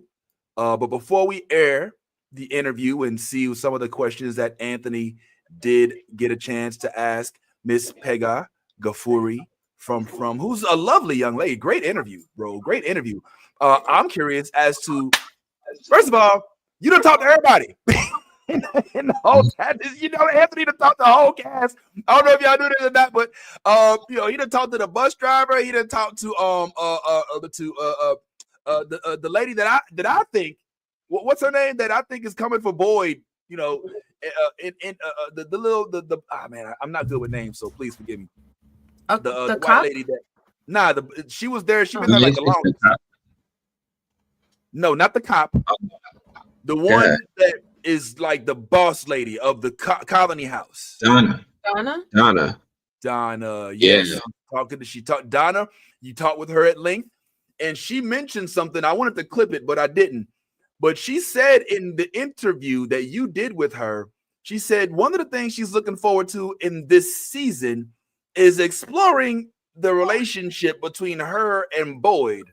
And I can't help but remind y'all that it was me that was like, it's something going on with them two right now, man. And I don't know exactly what it is, but there's something there. All right, it's something there. Let me go ahead and get Yazzie back in here. I don't know what it is, but you're reaching. Look, we all got needs, bro. I don't care where you are in From. I don't care how many trees you walk through, how many trees is in the street, but you got needs. Goddamn it! Remember. Old boy was like, yo, this ain't, y'all ain't having them sex parties no more. There's some freaky shit going on in From. Well, it's a motel in From. Get the fuck out of here, bro. There's some shit going on. I don't care what y'all say. So, all right, maybe that's just me. And I still think. So here's the question. Now that we kind of have an idea of what's going on in From, are we going to actually get some answers in these upcoming? Anthony, Anthony got You gotta hide his face because his face be telling everything. Where's your mask? Hold up, Anthony. I'm not home right now. I'm not home right now. I'm out of town right now. So that's why everything's all messed up for me today. I'm a little discombobulated. Keep watching. Yeah, keep watching. You know everything, man. You already know that Fatima done had a whole baby that didn't happen. You know what I'm saying? Like she had she's unpregnanted herself. I don't know what's going on with that, but yeah, we definitely need to delve into this. So first and foremost, let's just listen in to some of the stuff that Anthony had an opportunity to ask Fatima. Now this is exclusive interview. Report live here, New Blurred Order. You heard it here, don't go nowhere. All right, so let's go ahead and go. What we talk about? Fatima is going through some major changes this season. How did you prepare to show this more intense side Fatima, especially as she navigates fear, doubt, and eating garbage. Like, what was that? It was cake. Birthday. No, it wasn't. It was a lot of soul searching and a lot of figuring out where my fears would come from and how they would come out. And I think the cake was just a nice little treat that they were like, we should cut this girl some slack. So we learned Anthony. Oh, That's the echo. Yeah. It's a small echo. I don't know where it is. We learned, Anthony, that it was cake that she was eating that whole time. Does that make it easier for you to digest? No.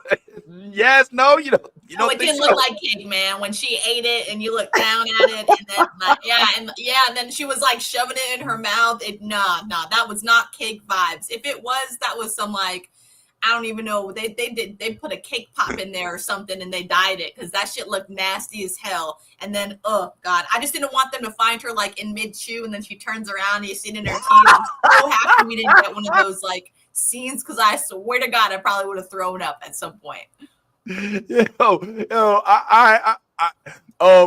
Anthony, did she satisfy the answer, man? No, because she ain't tell me what was that blood. Like, what was what was It was a jelly donut. You just didn't see the donut part. He is messed up. They made a body cake and she had to like, stick her fingers into it. A body You know what I'm saying? And then eat the jelly. that Nikki buffet was Cake. no good. Birthday. No, it wasn't. It was a lot of soul searching and a lot of figuring out where my fears would come from.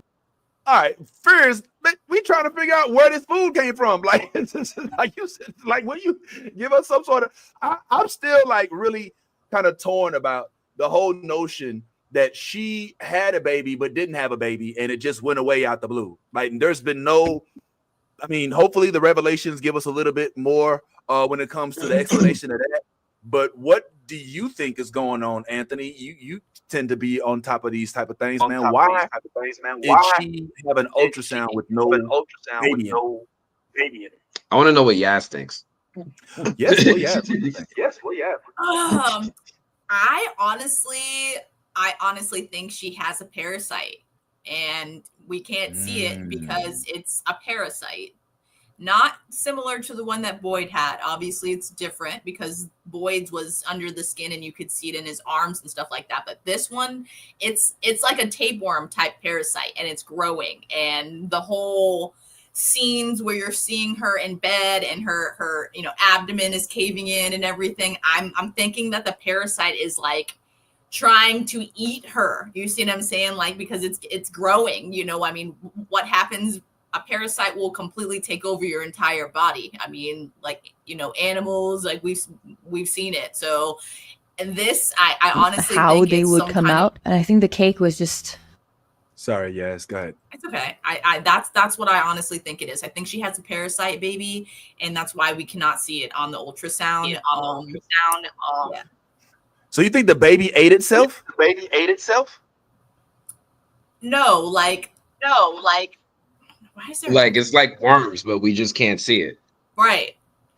So something happened, obviously, in the conception. When we found out she was pregnant is when Boyd came back with the worms. So there's some kind of. I love how the show is toying with it being potentially physical or psychological. Like, one thing that we know is that, Boyd had the worms, right? As soon as they did the, and I'm trying to be careful because I don't want to slip anything that hasn't happened. As soon as we saw, I think, the ultrasound, we knew that something was off, right? Like, something was wild. Right. But they called back to like, remember when Boyd had the worms? They actually called it out to like anchor it in the story, like, hey, this could be something like what happened when Boyd had the worms. But they also call out or make it imply that it could be psychological, like what happened with Abby. For people who don't remember, Ellis's mom, Abby, got affected by this place as soon as she got here too. They had a flashback back in season 1, and we saw her whole story. And then as she came to Fromtown, her mind started to fall into some sort of psychosis, and she started to like lose herself. And then eventually that place made her believe that they were in a dreamlike state, and the only way to wake people up was to start shooting at people. So Ellis is wondering, because he's really sensitive to that whole incident. He's like, yo, is this like what happened to my mom? Right. And everybody else is wondering, hey, is this like what happened with Boyd? So I love the way that the show is saying it could be this or it could be that. We'll get answers. Yeah, Ty.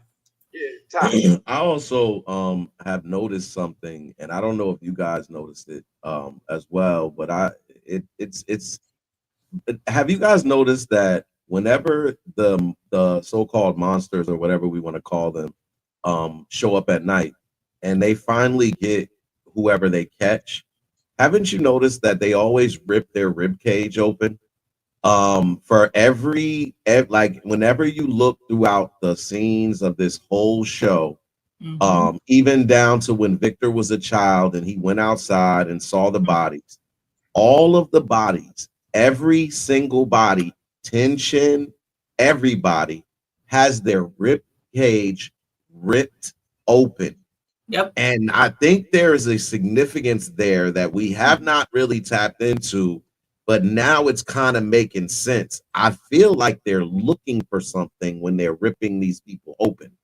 And that is one of the things that I'm really curious to see if that turns out to be what I think it is. Because when she was in the bed and her ribs and everything went inside and everything like that. I see where you're going.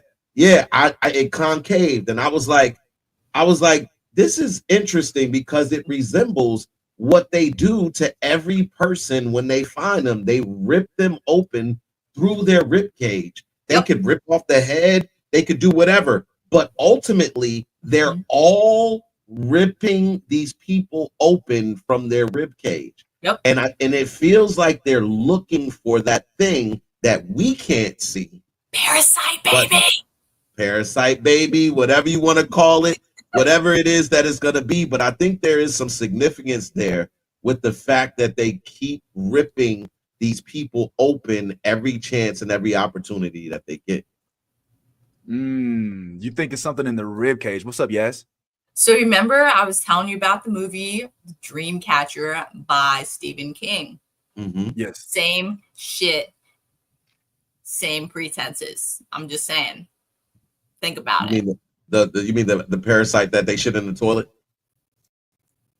Just saying, just a little different. You know what I mean? If you really think about it, because that one came out the butt, and this one, you know, they're looking for it in the abdomen. But I'm just parallels. I'm just saying. All right, this place just gives off, like, because of the way that From has been presented to us, and because they never really give us anything concrete, and they leave this entire world and universe open to assumption. It's one of those things where whether it's a parasite or an entity or whatever it becomes, like, because remember, once Fatima got pregnant, the entire landscape changed in this world. Like, things started dying, and the weather changed. Like Victor said, it's never snowed here. It's never been cold here. So, like, things are changing. And for that reason, I feel like that baby or whatever is inside of her has the potential to change the whole landscape of what this place looks like. And I don't know if that is why the monsters are looking for it. I don't know if it becomes a threat, if it's a threat like the worms were to them. So I don't know if that's what they're trying to do, find it and kill it or whatever, or if it is something that could benefit them, or benefit that other entity that that Boyd encountered, which is the ballerina lady that shows up from time to time and just messes with them or whatever. Yeah, okay. Yeah, her. So it's it's one of those things. Like, I don't think Yaz is wrong as far as the thing being parasitic, because it clearly is. It is thriving off of taking from Fatima. So that sounds like parasitic. But the fact that throughout this show, and it didn't really occur to me until I saw her inside concave. And then I was like, that looks almost identical to what we're seeing every time these monsters rip someone open. And like I said, including Tenshin, the most recent, being a victim, because they not only ripped her hair off, did it, but they made sure that they ripped her open. Like, and that's kind of one of the consistencies that I'm noticing in this show. And I know Anthony ain't going to allude to nothing and let nothing slip, but yeah, man. We either just keep Anthony's face right here and just use it as a barometer, as like he just can't show nothing. He's seen everything. Anthony's already seen season 4. For y'all that don't know, he knows there's no way he can wait. He was like, man, this shit is getting me too much. I need to know. I can't wait. So technically, there's only 2 people that the monsters have not ripped open that way. Like, you know what I'm saying? And one of them obviously is Randall, because he's still alive. And then the other was the girl that they nailed to the tree and made her watch her boyfriend be murdered. Yeah. Oh, shit. That's right. The people that they left alive. Yeah, the people that they left alive. There's only 2 people that they left alive. They're the only 2 that they haven't.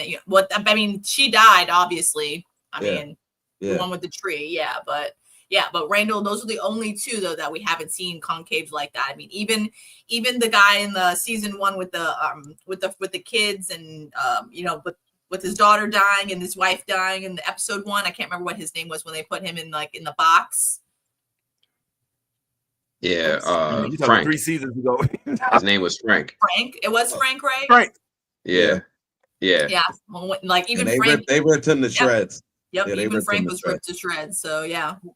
I feel like you was about to say something, Anthony. No. No. Okay.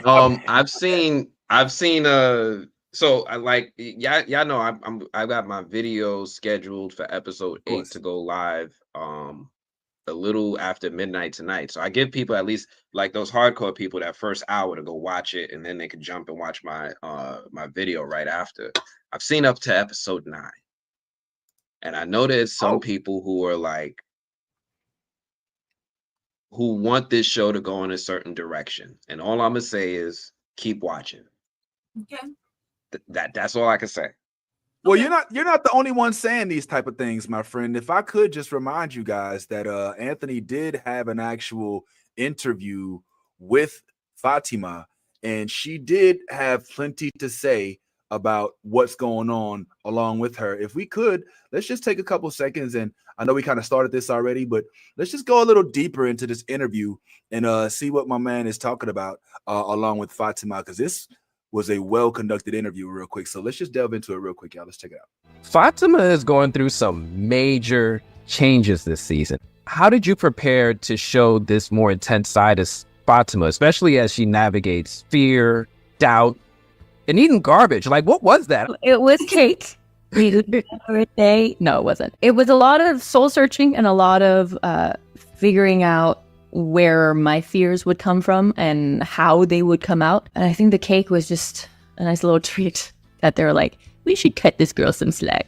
If you weren't playing Fatima, is there another character in From that you'd love to play? If Victor and Jade had a love child, I would want to play that kid. That would be really fun. Is there anything you can hint about what's next for Fatima, and what would you personally hope to see from her in the future? Hint-wise, a lot of you have been joking about what will come of this pregnancy, being like, oh, you guys are killing the best cast and the best whatever. But be careful what you wish for. That's all I will say. Excuse me? Be careful what you wish for. Doth thou protest too much? I feel like this was a sub-hint, so to speak. She gave what she could without giving anything away, Anthony. And just like you, her facial expressions Loki was like giving something away real good. Let me just And back this I up just a little second. Like, look at how she reacts. and I want her to. She's going a really good direction. Be careful what you wish for. That's all I will say. Killing the best cast and the best whatever, but be careful what you wish for. That's all I will say. Like she looked like she looked like she knows some shit. Obviously she did though. Obviously she I just want to know she obviously who's did the it. best cast that they killed, because I mean Dale is not. I mean who? No, she was referring to really herself. Dale? You know what I'm saying? Nah. She was referring to Father Katri. Okay, so Father Katri, and then Tai Chan, I guess, would be the second one too, because a lot of people really like Tai. Okay, so that I really understand those two, I guess, but they had to die. Well, she talked about That was a heartbreaker. It was. Somebody else passed in the interview. This is an edit of the interview, by the way, guys. So this is not the whole thing. So please go watch the whole thing. That's intentionally done. So you watch the actual interview. Go check out those links. The links is in the comments as well. Let's see what else she had to say. And I want her to. She's going a really good direction in terms of what I like to do when I act, which is just nuts. And I hope we get more of that. The picture of her saying nuts, like I mean nothing weird about it, but look at her face which is just. She's going a really good direction in terms of what I like to do when I act, which is just nuts.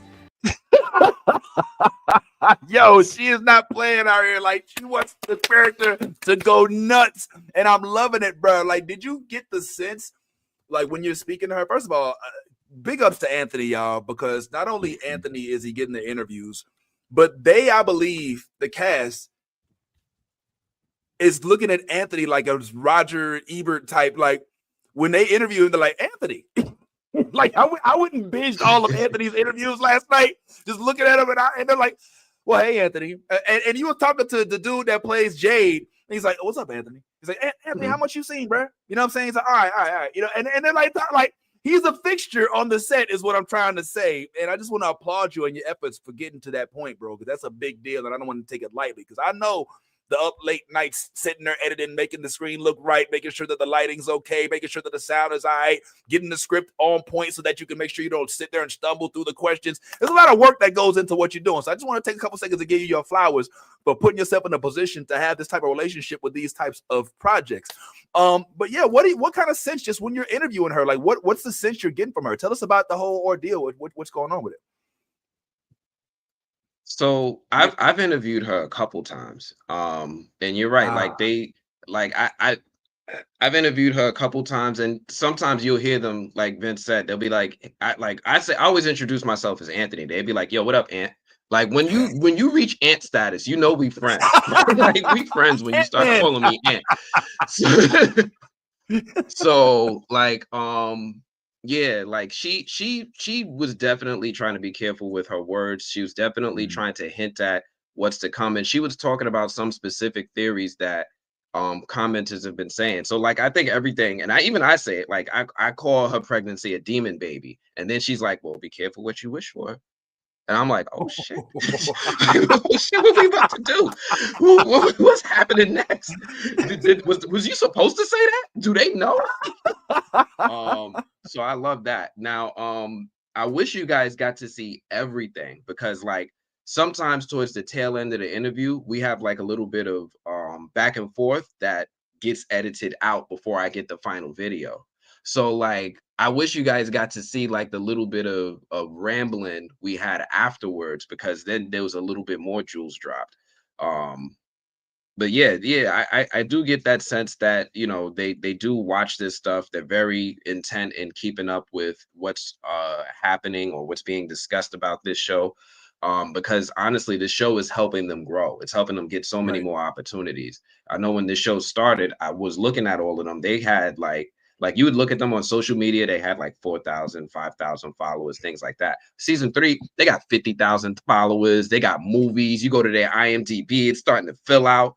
So that's really good. And if you Google a lot of them by name, my interviews with them come up first. So I'm usually page 1 on Google when you Google a lot of their names. So they better pay attention. They better be nice. Talk to me nice, y'all. Yeah, sir, right. I love it. I love it. And so, like, when you interviewed Fatima, for the first time, did she have that same level of comfort she has with you? I mean, is she the same now as she was when she first started interviewing with you? That she When let her hair I down a first little bit? started interviewing with her, when I first started interviewing with, so like we've talked about this before. One of the first things that I do when I interview people is I try to make them feel comfortable, right? Right. So I usually like they don't know what to expect. They don't know if you're just going to be some, hey, what's in the, they don't know if you're going to nerd out on them. They don't know if you're going to ask them Yeah. generic questions. They don't know what's going to happen. And now I think that they have an understanding of the way that I interview, the way I talk to people, the way I'm trying to just have a conversation with them. I think it's grown into the relationship that I have with them now. Do you have any trouble getting anybody that you want to talk to? Yes, like I've been telling people who follow me and subscribe to me, like I'm trying to do something really, really big. Like I've reached out to MGM and I'm like, I need him. I need him and I need him. And I don't even need them for a long time. Let me just get them. And I don't even want to say who, because I don't want to set expectations or set the wrong type of perspective on MGM if it doesn't happen. But basically they told me get my weight up, right? They was like, look, you need more subscribers, bro. Wow. So like there's some people on YouTube who cover this show. Like there's this one dude, and I always like to big up all the other YouTubers who cover this show. There's one dude, Tony Teflon. He's a really cool YouTuber. He's also in New York. I always give him big ups for that. He gets the cast and they come on his live streams, right? They'll sit there and they'll talk to him for like 20 minutes at a pop. And I'm like, well, can I get that too? And they're like, get your weight up. Oh wow. Well, that's sometimes I do get turned down for the things that I want to do. Okay. Well, whatever it is that we got to do to make sure we can secure those along with you, homeboy, put us to work. You know what I'm saying? Do we need to go and knock door by door, door to door, get the subscribers up? Look, it is what it is. I'm still in canvas mode. No, I'm just playing. But yeah, let's go ahead. Okay, well, cool, man. Listen, I'm geeked up about what else. Now, this is just one interview. Did I interrupt? Were you saying something else, Anthony? No, go ahead. Okay, so this is just one of the interviews that Anthony has done. He's also interviewed who else? The bus driver I saw. He interviewed Jade. He's interviewed loads of the cast. I don't want to sit there and like put him in a box. Did you say Boyd? You interviewed Boyd? I was looking for the Boyd interview. Okay, so we'll be revisiting some of these interviews as we continue to break down from. I think it's down to the last 2 episodes. Am I right? We have 2 more episodes of this season. We got 8, 9, and 10. 8, 9, and 10. Okay, so 8, 9, and 10. So 8 drops tomorrow. And so I would like to, we'll talk after this real quick, but I'd love to get caught up so we can just go ahead and drop those things. But you already did that. But let's also talk about Penguin as well. We do have another episode of Penguin. For those of y'all who aren't watching from, make sure you all get caught up so you can join our live conversation on this next week. And make sure y'all tune in to the movie blog on Monday evenings live. The movie blog. You can see the actual header for it right here at the bottom of the screen. You see that? Yeah, see that? The movie blog. The bottom of the screen. Make sure y'all check it out, where we will be discussing, along with Anthony, who leads this conversation, all things from Ali. That's what we call him, right? From Ali. All right, cool. All right, well, now to our Penguin Ali.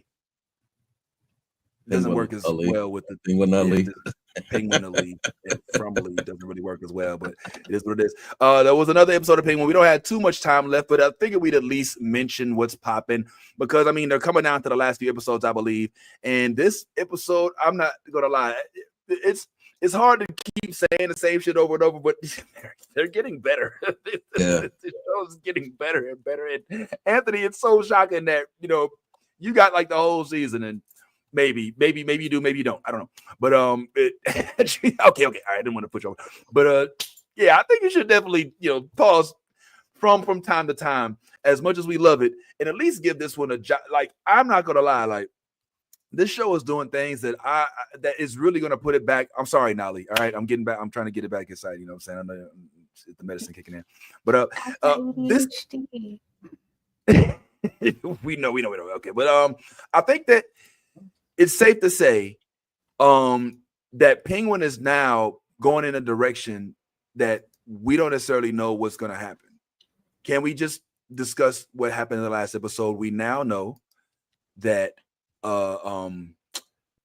Sophia has Mom Dukes, right? That's where we are still, right? Mm-hmm.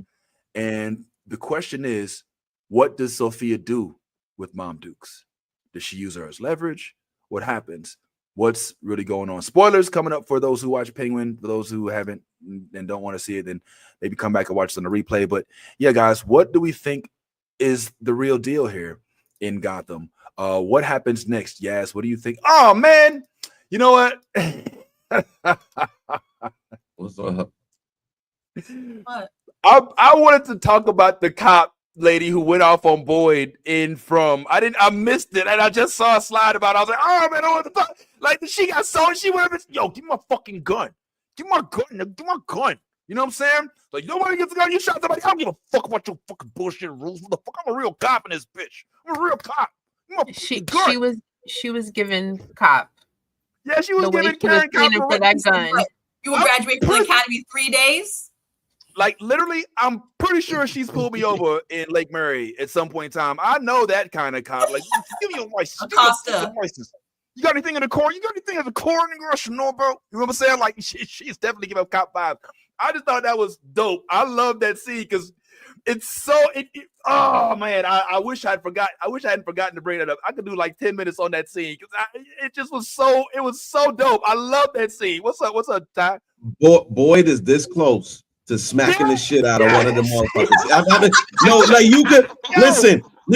Boyd is this close, like this, and listen. He's at the anybody can get it phase. Like he's really at this phase where he's ready to slap the shit out of one of y'all motherfuckers, and y'all keep on playing with Boyd. One of y'all gonna get slapped, and he's not discriminating. It does not matter at this point. He is this close. To Christy. He gave it to Acosta. Close.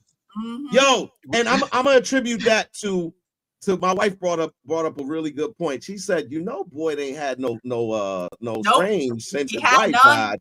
And I was like, you know what? You're right. There's a lot of anxiety going on. Like not only is your mind going crazy, but your body is going crazy too, sir. So yeah, there's definitely, but she was this close. I was like, oh, is he about to slap the shit? He was like, yo, he told her, he said, next time I catch you in my motherfucking office, me and you gonna have problems. Boy, gonna slap the shit out there. Yo, I mean, all right. Look, first of all, we may have to extend this past the 2-hour mark today, just this one time, because I cannot. She went up into his place of work. She wasn't supposed to be there. That's strike number one. You all up in my shit.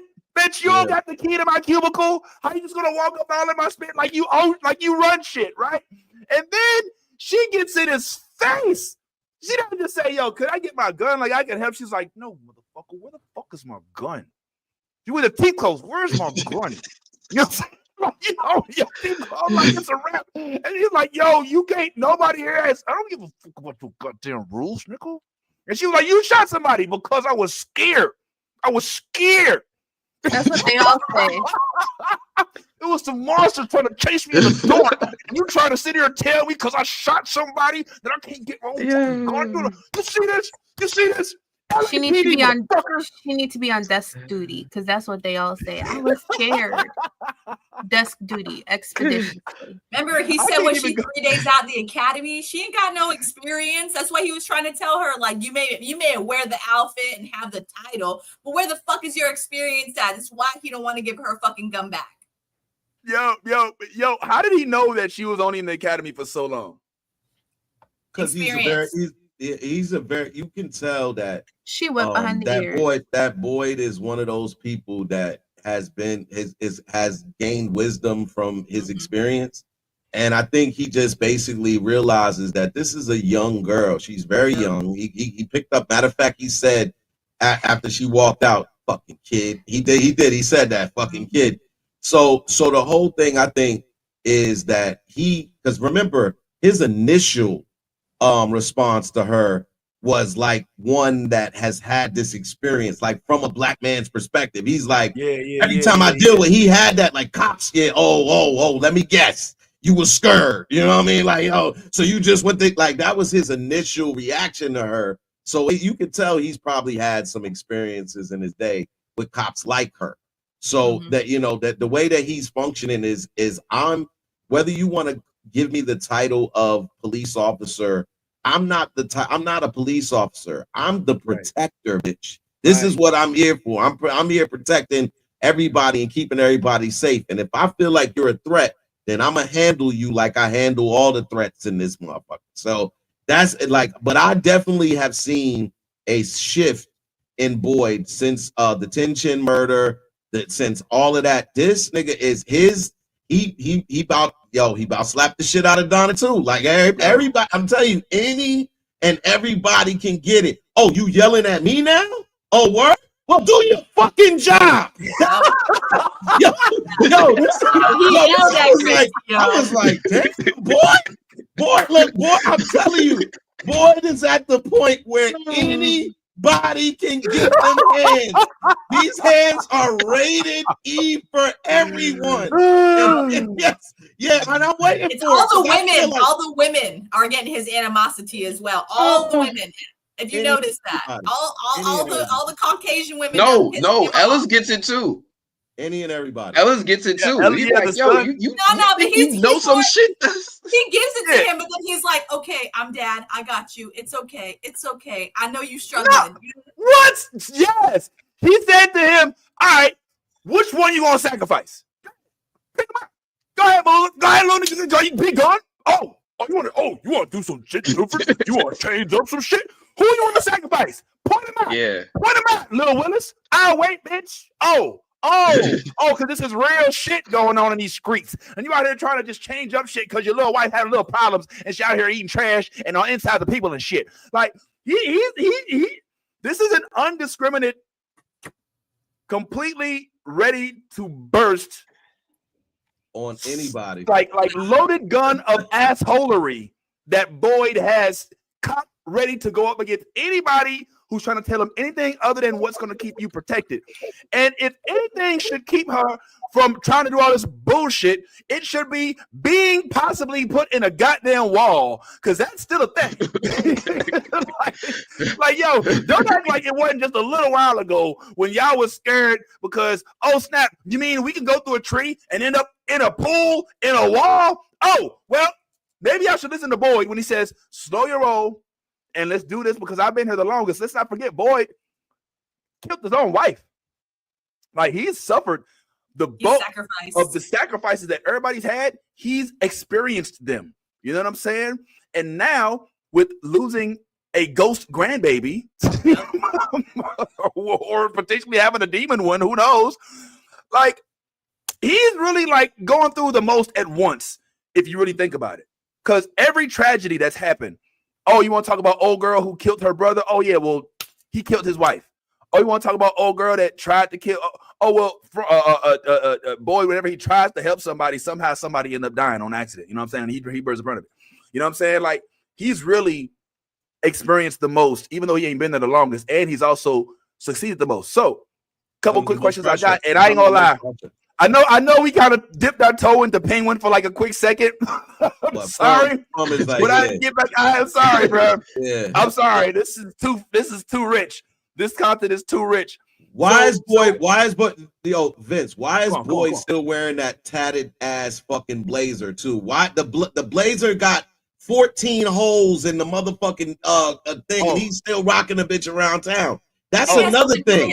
I think his wife gave him that jacket, and that's why he won't let that shit go. Because everyone else changes their clothes and stuff, does whatever. But Boyd, he has the same. Except for Smelgin. Yeah, and yeah, Elgin. I've noticed that too. He wearing the same outfit in every episode, and we don't ever see him shower except for that one time he was in the bath and got drowned. So you're right about that.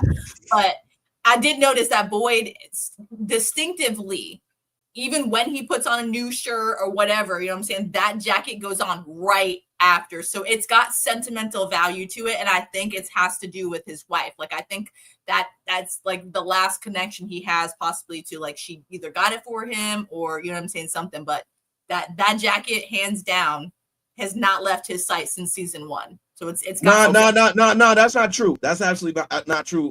Yes, he has taken that jacket off. That jacket has not been on every episode. He's had button-down shirts and pretty much every episode, but he has had episodes where he did not have that coat on.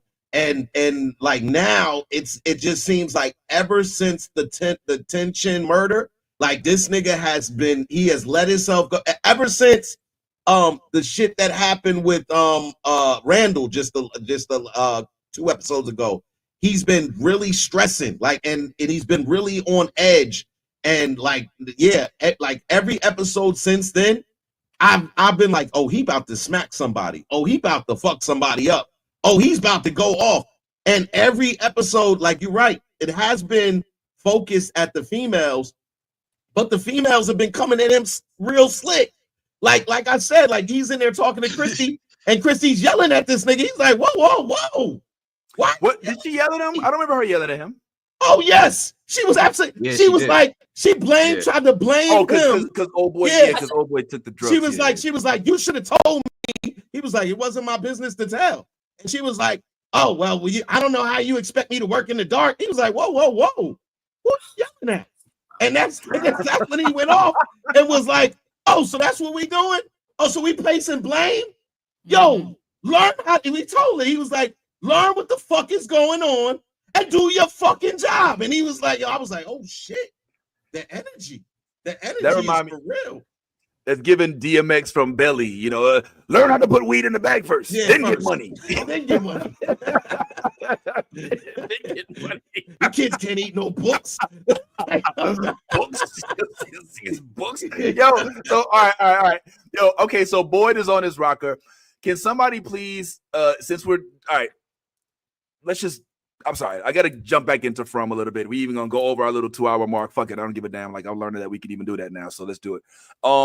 Can somebody maybe help me understand what is going on with Elgin and his love ghost? What are they conjuring up? Why do we care? What is she trying to communicate? Is she just trying to get him alone because she's lonely? Like, yo, hold on, what is Anthony doing, man? He's freaking me out. He's trying to hide his whole he can't even show his face. He can't even. Yo, Anthony can't even show. All right, so Anthony is like he's an emoji now. Like, we can't. Yo, all right, well, Anthony discluded. You know, he's in a sunken place for a couple minutes. Yo, what's going on, Yaz? Why is this lady bothering us? Like, will she leave us alone, or will she hurry up and just like give it to us, or shut up, or what is legit? Like, what do you think is going on with this? Yeah, I mean, I honestly, I don't know, to be honest with you, because I still have a lot of questions about this, because one, she keeps, like, when she showed up in the photograph that was Fatima's, you know what I'm saying? Like, that was kind of weird, because we already had speculation. I know, I see you, Anthony, I see you. We already had speculation that was Fatima. You see what I'm saying? And then he starts going on, like, you know, then we see him go down into the cellar, and then we see this body. Who does this body look like to you? Like, if you look at that body, who does that body look like to you? Anthony, you know what I'm talking about, because you see similarities. You see what I'm saying? Like, but who does that body look like to you? I just want to ask that question real quick. I didn't see it that long. That is a good question. Like, wait till it shows it again and then pause it. Look at the body. Who does it look like to you? She's trying to tell us something, and it's got to do with what's coming. So Anthony's trying to look everywhere but at us right now. Anthony done cut off his electricity to keep from so take the break. So people have been theorizing online, is that Jade? Because they looked at the shirt and then they looked at what he was wearing back in season 1. Beard. And they were like, yo, that kind of looks like Jade. The ghost? My thing the dead guy that he's looking at, Elgin's looking at right now. The dead body right there in that clip right there. So My thing was, to me, I put out there that I think it's Martin. Who is Martin? From the first Martin, season? the guy who gave Martin Boyd was back. No, back in season 2, the one who was chained up into the in the chamber and gave Boyd the worms. Yep. Martin was the old man. The dude in the castle, in the tower. Yes. The old man. The one who's trained up. He's like, kill me. No, he's in like, yes, him.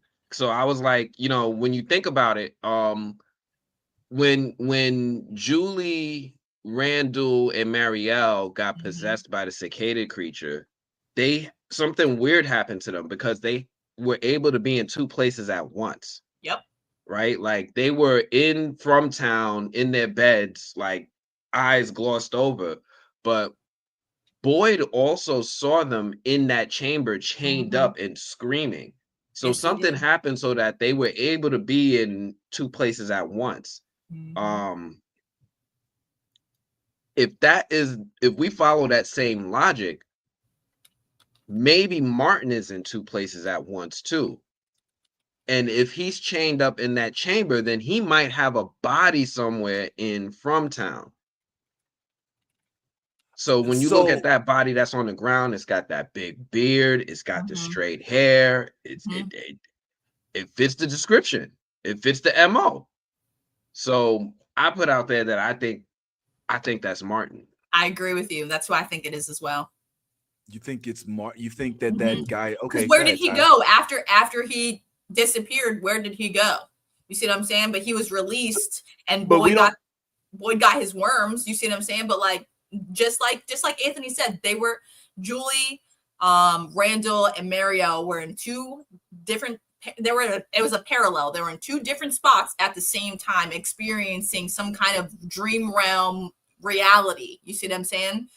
So there's something there. But like, for example, we never got to see Martin after he was released. You see what I'm saying? Like, why was he so important that he was in that cellar? You see what I'm saying? That had what do you mean released?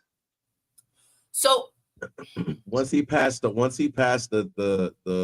worm worms over to Boyd, he was gone. He no longer had to be present. That was the whole thing. He was there being kept with this thing inside of his body. And once he passed it on, he basically said, now it's your burden to carry to Boyd. But he died. He died after that? Yeah. No, he disappeared. He died and didn't disappeared. Die. His body slumped over. Slumped over like he died, and then he disappeared. Yeah. But all right, so ask me this. So are we speculating that the body that Elgin sees is Martin before the tower or after the tower? Well, it doesn't have to be before or after. Right. If what their theory is that there's that's what I raised my hand for, because what it seems as though is there's a mirror realm. So which means that you can exist on this side and also exist on the other side of the mirror. And if that is the case, like when Randall and Julie were walking in the woods and walked up to that same area, if you remember, which is the half thing where Boyd found where Boyd found the music box, which is where that area was. Then she said, and he said, you feel that, don't you? I know you feel that. He's like, yeah, but I want to leave. I don't even want to go. Please. He said no. He said no, but this is also the first time you hear Randall be like polite. He was like, please, can we go? Right. Like, please. He did not want to go in there at all because he felt some type of force and everything like that. Now that I'm thinking about all of this, right? And again, these are all speculatory. But if you look at the word from, and if it's a mirror image and you put it to a mirror, if backwards, that word is morph.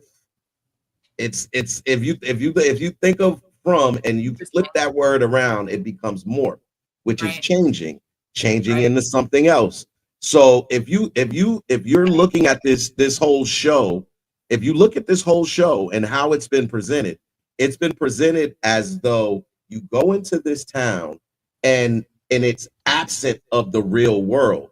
But what you realize is that there's still portals all around this town that take you from places to places.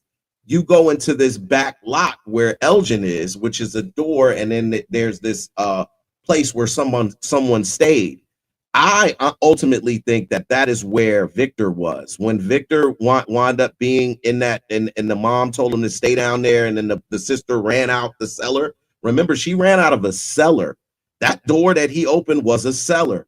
That room back there that had a bunk and everything like that, I believe was in there. I don't know whose body that is. It could be Martin's, but the only reason I would say that no, that probably isn't the case is because when Julie, Randall, and all of them were in the mirror realm, or whatever realm that is that you want to call it, they had the same clothes on that they had when they were laying on the bed. They had the same stuff on. Their clothes still were the same. When Boyd found Martin didn't have a shirt on.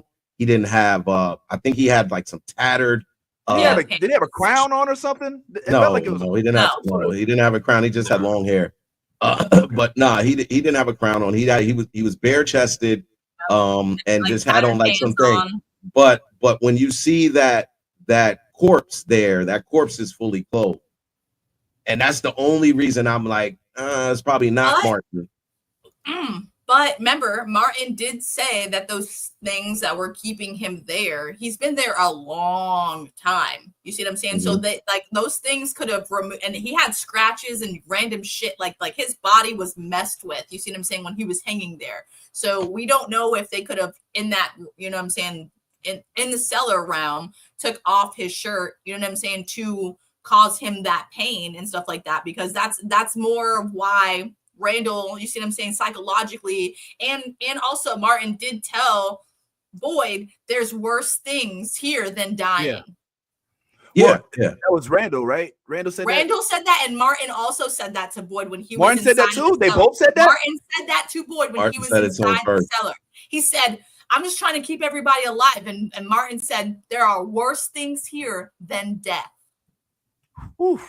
And he was, and right after he said that, you saw the fear on his face when he said, "She's coming." Remember, he was like, "She's coming." You don't want to be here when the music stops, is what he told him. Exactly what he told him. And so, but I like again with that one. I just the clothes that person had on. If you like, I just look at like different things. I get you. No, because I haven't said it. But the thing is, with the clothes that person had on, those clothes, if I'm not mistaken, look like modern clothes. They don't look like, say, clothes from the 60s or the 50s or whatever. It looked like a dress down, button down shirt and some slacks. And if what we're saying is true, which is Martin has been there for a very, very long time, I think he said he was a war veteran or he was in like a military or something like that when they was asking about him. And I may be mistaken, but I thought that he mentioned that he used to be, because I think Boyd said something like that, like you were in the military or you were in something like that, and or whatever the case may be. So I'd have to go back to the thing to watch it. But if that is the case, and he's been there for, say, 60, 100 years, right. I don't know how long he's been there. I'm just speculating. How can he be there for so long? How can he be there for so long and not because have any time? food? He's a Marine. Because time, yeah, and not just that, but time doesn't. Wherever he was, time doesn't work the same way as it does in the real world. Because remember, they've probably been in, like, for instance, let's say Boyd's probably feels like he's been there probably 3-4 months, right? Or maybe even longer.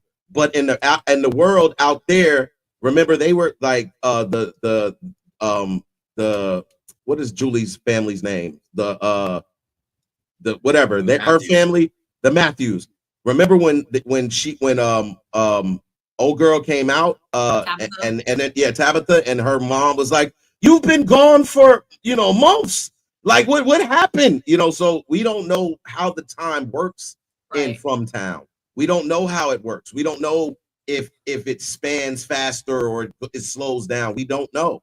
And that's one of the things that I guess we're going to get answers to when it comes to Revelation.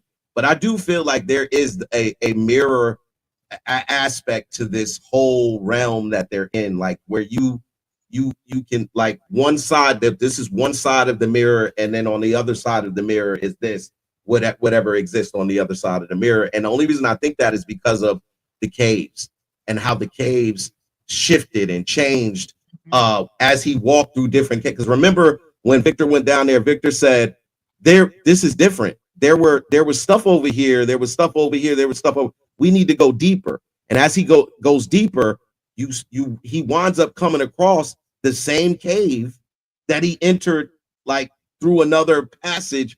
It's just weird. It's just like they kind of how they're doing it. But so my only theory with that would be like remember when Boyd was in the bottom of like the tower, the chimney, or whatever the hell he was in. We don't even know how long he was in there for, but remember they said that when he came back, it was like 3 days or something like that. He was gone with Sarah. Like him and Sarah went on a trip for like 3 days or whatever, and then he came back. You see what I'm saying? Like, so who did? Him and Boyd? Her and Boyd? When Boyd and Sarah went on their little trip, you see what I'm saying? Like he was gone for about 3 days. Like they stated that it was about roughly 3 days that he was gone on that adventure with Sarah to try and save the town. And then that's where he picked up the worms and everything with Martin. So we don't even know how long he was in the chimney, one, or how long he was even talking to Martin as well. You see what I'm saying? Like that whole encounter with Martin, it seemed like it was, you know what I'm saying, like a couple of hours, but it could have been a whole day or longer than that. You see what I'm saying? Because we don't really know time-wise. And that's also speaking to the fact of like where Julie and Muriel and Randall, when they were stuck, you know, in their dream, wherever the fuck they were stuck at, that's what they were saying basically is, how long were they there for? You know what I'm saying? It felt like it was way longer than it was. So I think that it's like an upside down. I feel like this whole city has an upside down to it, basically. You know what I'm saying? And they work in different, like time wise, it works differently. Am I the only one who may be slightly getting a little bit uncomfortable with this whole relationship that I think that I see budding between Randall and Julie? Yeah, I don't think it's romantic. I don't think so either, but it's giving me ick. I don't know exactly why. I don't know if she's just too curious for me, if she's too thirsty, too open. She's thirsty. I mean, this is the second one. She's a teenager. Yes, she's a teenager. She's a thirsty teenager. She's still thirsty. Teenager one, and Randall, if you think about it, for everybody in the town, age-wise, Elgin. How old is Randall? Technically speaking, and Randall, we don't really know how old Randall is, but like for probably, you know 20, probably 20, 21. Okay, well, Julie is like what, 18 now? You see what I'm saying? Like, how old is Julie? We don't even. I doubt she's 18. She's probably she's 16. She's like 16, maybe 17. Yeah. She said they're practicing driving. Jay said she should be at her prom now. Okay. Yeah. Jay said she should be at her prom now. So she's got to be like 17, 16, so Elgin 17. and Randall, technically speaking, are the only in that entire town. If she's looking for prospects, those are in her. What she finds is okay. I'm just saying, what she finds is okay. Those two, technically speaking, are. You know what I'm saying? I'm gonna have a real problem with that. I'm gonna have a real problem with that if she messes with Randall. If she messes with Randall rather than Elgin, because I'm like, all right, so we doing the Star Wars thing, huh? Well, I mean, doing the Star Wars thing again. If it does happen, she has a connection with Randall. Not only one that they were inside that, you know, that realm together too, but like if you noticed, it's a lot easier for Julie to talk to Randall than it is for her to talk to Elgin. You see what I'm saying? Like, what pray tell do you think that is for? Yes. Why? What is it that? It's just the personality of each. Elgin is very reserved and kind of like, you know what I'm saying, going through this weird thing with this ghost lady that he's seeing and shit, and like, you know what I'm saying, like him and Julie, he tried to attack her in the house, and she's like, "Whoa, bro, you want to get high?" You want to get high and go have a movie montage in the basement? You know what I'm saying? And he's like, I ain't got nothing better to do. You see what I'm saying? But Randall's like, oh, I'm trying to figure shit out. And Julie knows that he's trying to figure shit out. And they were stuck together. So, like, of course, she's going to be like, oh, well, big brother, where are you going? I want to go follow you. I feel like their relationship Big brother? That's what I feel like. Big brother. I really feel like it's more of a big brother. Like, you know what I'm saying? She's the oldest sibling. She don't have any other, you know what I'm saying? So she's like, well, Randall, I mean, you know, he's big brother. So he's trying to fix shit just like dad. That's what I think. Randall reminds me of Roger from Doug. You remember that dude? Oh, the man. bad guy. Oh my god. Yep. Yeah. Anyway, what's up? With the hair? Yeah, with the hair, with the leather jacket and shit. Yes. He's like a 21st century Fonz. Like you remind me of Doug from. You remember it's a freaking Roger Klotz and shit. Whatever. You're anyway, horrible. What's up, Anthony? Oh my gosh, you went back. Yo, No, while I was just gonna say, I wanted to big up Mike uh, Onassis for downloading MGM. By the way, I see you in the comment section. You say he just bundled. It looks like we had an impact. Welcome to the family, homeboy. You will not be disappointed, as we said. This just make sure you get some condoms because your mind about to get fucked. All right, sorry. Go ahead. Don't spit it out. Don't spit it out. Swallow. Sorry, you gotta bleep that. Sorry, you gotta bleep that part out. all right. So I was trying to say, one thing that easily got overlooked is that Julie's been on this shit since she got here. Mm-hmm. Right? She's been on this like hormone shit trip since I got here. Right. So like as soon as she got to Colony House, I don't know if anybody remember, she tried to kiss Fatima. Yep. And Fatima was like, nah. She tried No, to I kiss don't remember Fatima, that. and she was trying Yes, to she set up did. the yeah, she asked her for it. She Nobody asked her, wants could you do that for Nobody me? wants to talk about it. So on Fatima's 1 year, on her 1 year party, when the shit got crazy at Colony House and everyone got murdered, she saw this Other girl lady kiss Fatima basically, and like, you know, and then she was like, wait a minute. She was like, oh well, you know, we have different kind of relationships here. You know what I'm saying? Like, you know, things are different here. Oh yeah, and Julie was like, that's right. We have different kind of relationships. Maybe I can have different kind of relationships. So then later on in the day, when, you know, she and Fatima were kind of alone in a room, she was like, well, let me try and kiss her. And Fatima was like, whoa, you're like 12 years old. Get the fuck out of here. Like, basically. And Julie was like, oh my God, I'm so sorry. Don't. Oh, and she like ran out and went to go in Victor's room. And that's how her ass got saved that night. So yeah. I mean, she is. And that's what I'm saying. She's a hormonal teenager. She got nobody that she can connect with. So that's what I'm saying. Like Randall, it's that big brother kind of like, I trust you, but like, you know, I might be experienced. You know what I'm saying? Like, you know, you're my brother, but like, you know, we might not. I watch those categories too. Yeah. She's over here like, you're my step brother. So if we do get weird, things won't be weird. You see what I'm saying? Like, yo, she like that. Yo, like, listen, like, we're skipping over the part. We're skipping over the part that Julie initially was attracted to Boyd's son. That was initially what she was, but then she found out that he was with Fatima and they brought her into the groove. When she saw the girl kiss her, she was like, oh, well, maybe I can get some. She asked Fatima about the kiss, and the Fatima was like, whoa, hold up. Like you know, and she ran off. Then she encounters Elgin. She pulled up on Elgin. Elgin was like, you know, like, and it threw her off. It was like Elgin was thrown off, and she was like, oh no, what's going on? We cool, you know. And then they go into the basement and they're playing around, and she takes a picture of him and then keeps it for herself. Mm-hmm. He just ain't picking up on it because he's slow. But if he was picking up on it, he'd be like, yo, oh, she feeling me. She kind of feeling me. Or he just don't like girls, because I really think that Elgin is gay. I honestly think he's gay. And which is a whole other conversation. But the fact that they went back and they said, oh, we won't put you with Elgin, we'll put you with Randall, who just got his face ripped off, because he's a better candidate for a lover than Elgin is. And that's the point that I'm making. I'm like, there's no big brother shit going on right here. This nigga didn't even want her to go with him. He was like, she was like, I'm about to go. She was like, I'm gonna join. He was like, no. And she pulled up That's anyway. what I'm saying. She's like the younger sibling. You know this. You got kids. You know this. So like with your older siblings, they're like, okay, bye. And little siblings like, oh, but wait, I want to tag along. Where are you going? I want to come. Yeah, that's real brother and sister, though. That's a real brother and sister conversation. Brother and stepsister vibes, dog. Like our parents got married. We are not related. Things may get weird. You never know, kind of vibes. Yes. Yeah, but whose parents got married? What are you talking about? They're not I'm using it as an example. I'm just saying they got the stepbrother, that's what I'm saying. Like they like their family got married, and like that's a relationship. They got that weird step.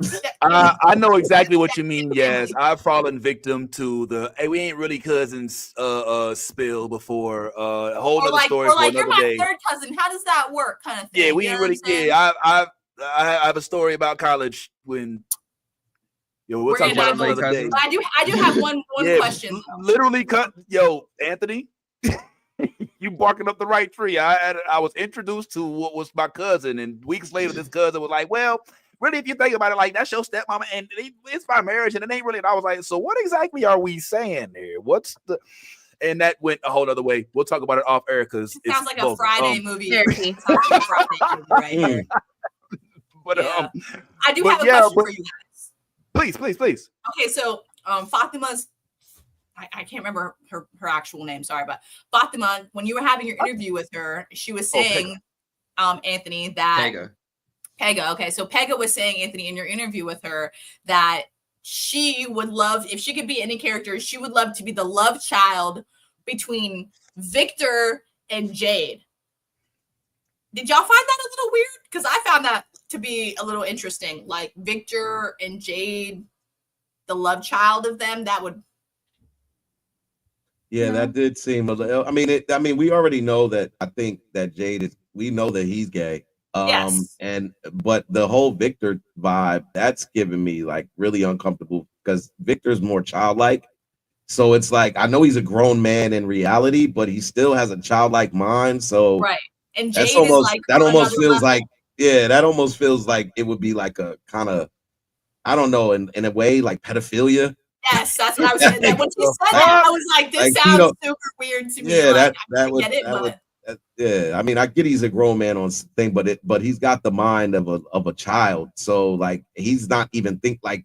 There's been no inclination that Victor even has a interest in any type of sexual activity whatsoever. Right. Anthony, please. Hold on, Anthony. Please. What did Anthony's face say? Hold up. So I felt like Victor had a crush on Julie.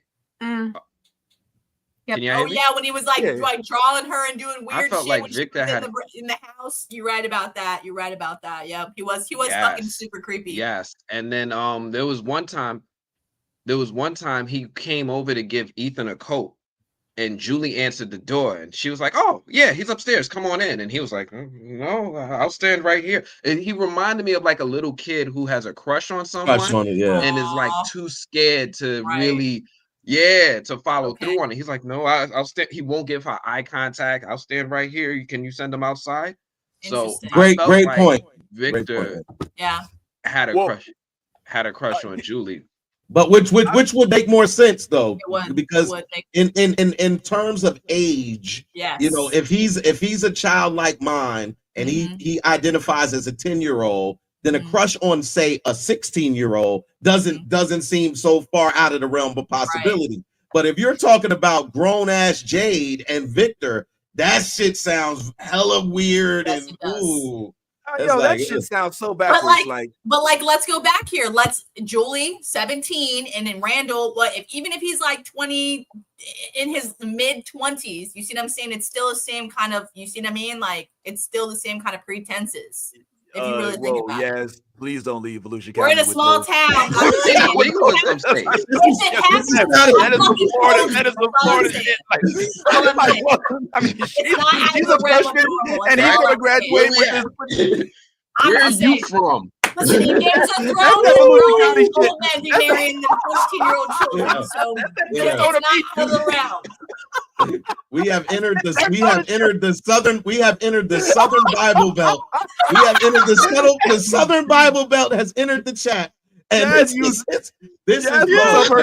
You looking up her lady. I am not going to be surprised if it happens. If a little strange in the woods happens, I ain't gonna be surprised. All I'm saying, okay? Yaz uses ancestry.com to see who I'm done.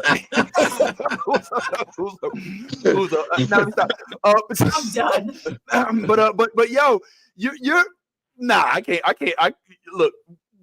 That's it happens. You're not saying you're Look, not Anthony, it can happen. Get your face away from me, Anthony. You're not saying something. I think that the Victor shit is weirder than the Randall shit. All right. And the reason is because Randall doesn't appear to be pursuing Julie. He's like, all right, whatever. You ain't learning how to drive? All right, whatever. I'll show you how to drive.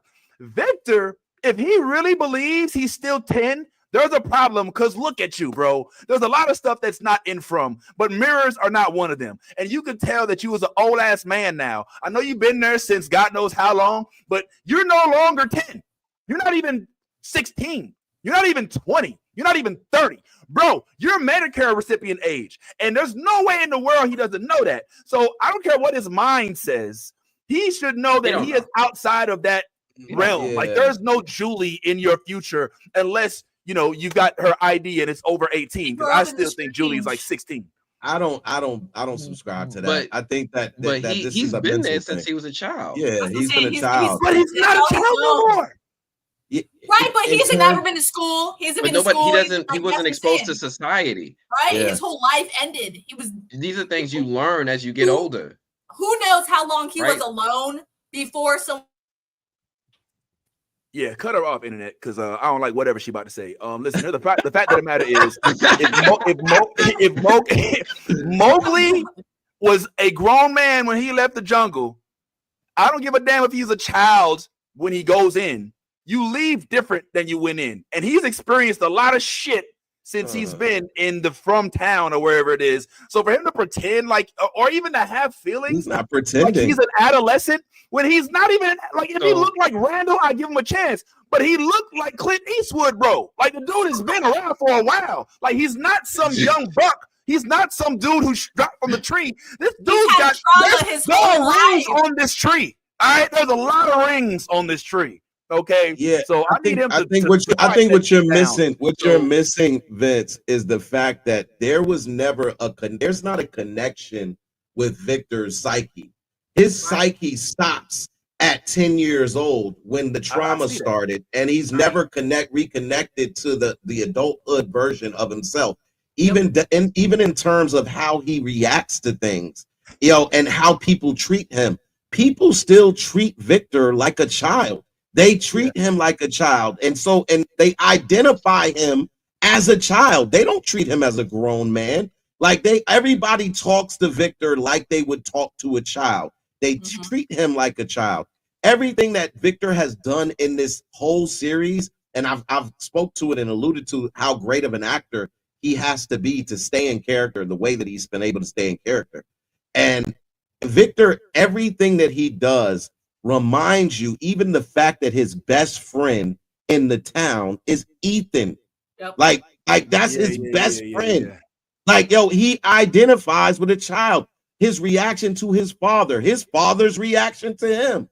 Like his father basically said, I wish I never came here. I know that's wrong to say, but I have this grown man who I still have to treat like a child, because he never transitioned to grown man status. So I know what you're saying. It's one thing, like he looks like a grown man, and that's what makes you perturbed. He is a grown man, but he does not have the capacity to understand what grown men think or how they think. Well, that's why. Well, you call it what you like. That's dumb. One thing for sure, Randall doesn't have that problem. Randall knows that he's a grown man and that old girl is what she is. You can act like they big brother shit and all of that. That's just how Randall thinks. but I can absolutely seeing something developing between Julie and Randall. There's no Thank question about it. Thank you. Just saying. There's something there. You don't want to see it. It may happen though. Don't be upset. Don't be surprised. That's all I'm saying. It's icky. It's whoever's gonna give it up to. She's fast in the ass, and she just wants some. She don't care as long as whoever says yes first. That's what that like. That's kind of where she's at. That's where she's at though. I need her to be at least a high school graduate before we start having these conversations. Think of her like this. All of her friends have done it. She's the only virgin. So she's trying, you see what I'm saying? So she's trying to not. I'm just saying, just think of it like that. That's kind of how I. But not with grown men. Yeah, it's like these are not other high schoolers. Vince. Yes. And the people that she actually wants to engage with, one is already in. He's married now.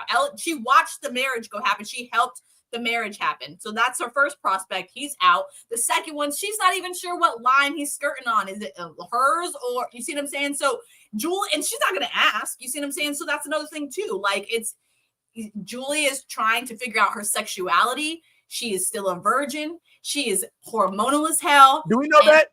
Do we know that? Well, do we know what? She's a virgin.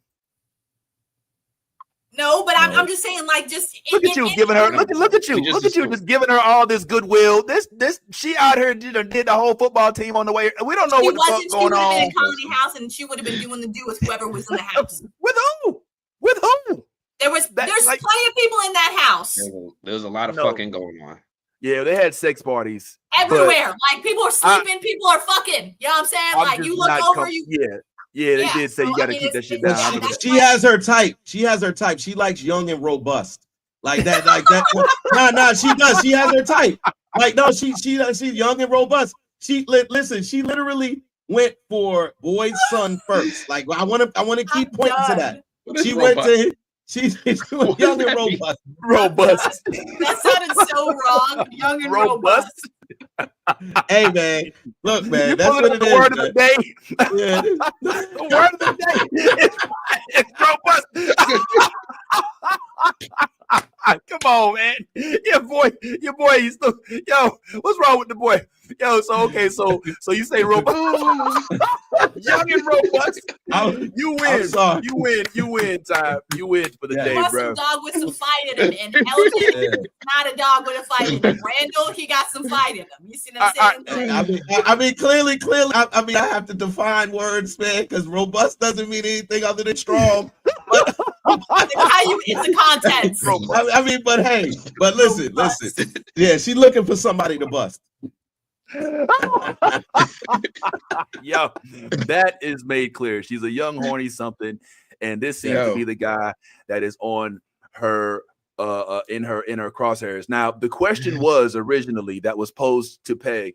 The Victor and Jade had a child, then that's who she'd want to play. And I don't know if y'all knew this or not, but I think that maybe Jade himself may have something to say about that. Man, if we only had somebody who could speak to Jade, and maybe has spoken to them before, wouldn't that be cool? I just wish that we had somebody who had spoken to Jade before. I'm really excited to speak with you today. Thanks, Anthony.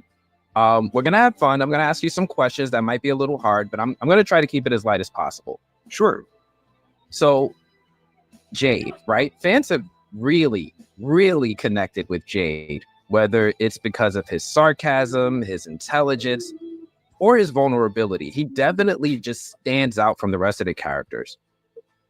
Did you draw inspiration from any real life figures, any famous fictional characters, or maybe just your own personal experiences to help bring him to life? Yeah, definitely. I wish I could say that I was that creative. I'm absolutely not. A lot of it has to do with the script. The writing is it's all on the page. Also, there were things about certain people in my life that when I read the script, I'm like, oh, this reminds me of this and that. And just it kind of came together. It felt seamless. And after a while, I just felt very aligned with the character and it felt intuitive. And it happened a lot faster than it does with a lot of other characters. So there's something there. Yeah. Next question. If you had to predict Jade's role in the end game of From, do you think he'll be the one, and this is your own personal opinion, do you think he'll be the one to crack the mystery, or could his obsession ultimately lead to his downfall? Yeah, that's really interesting. Could be hubris. Well, there's really two questions there. Like, what is the end game of the show? I have no idea. And what is Jade's ultimate participation in that? I don't know.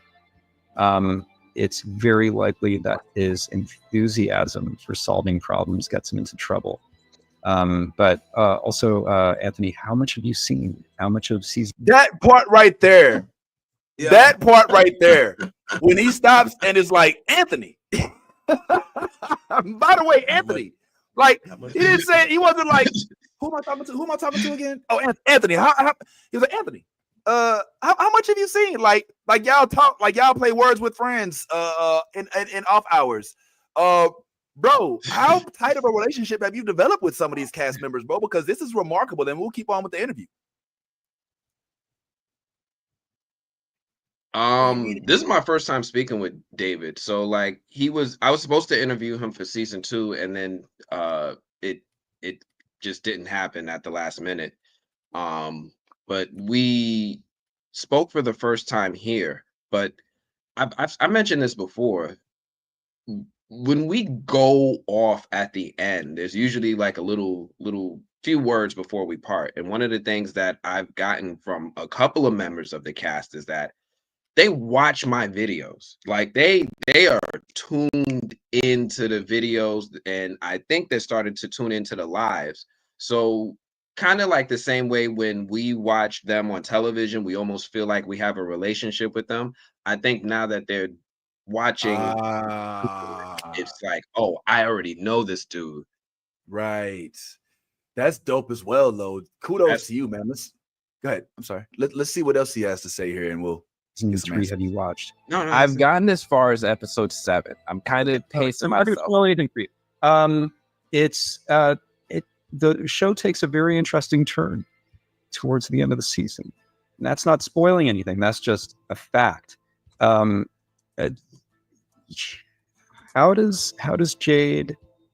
could Jade possibly?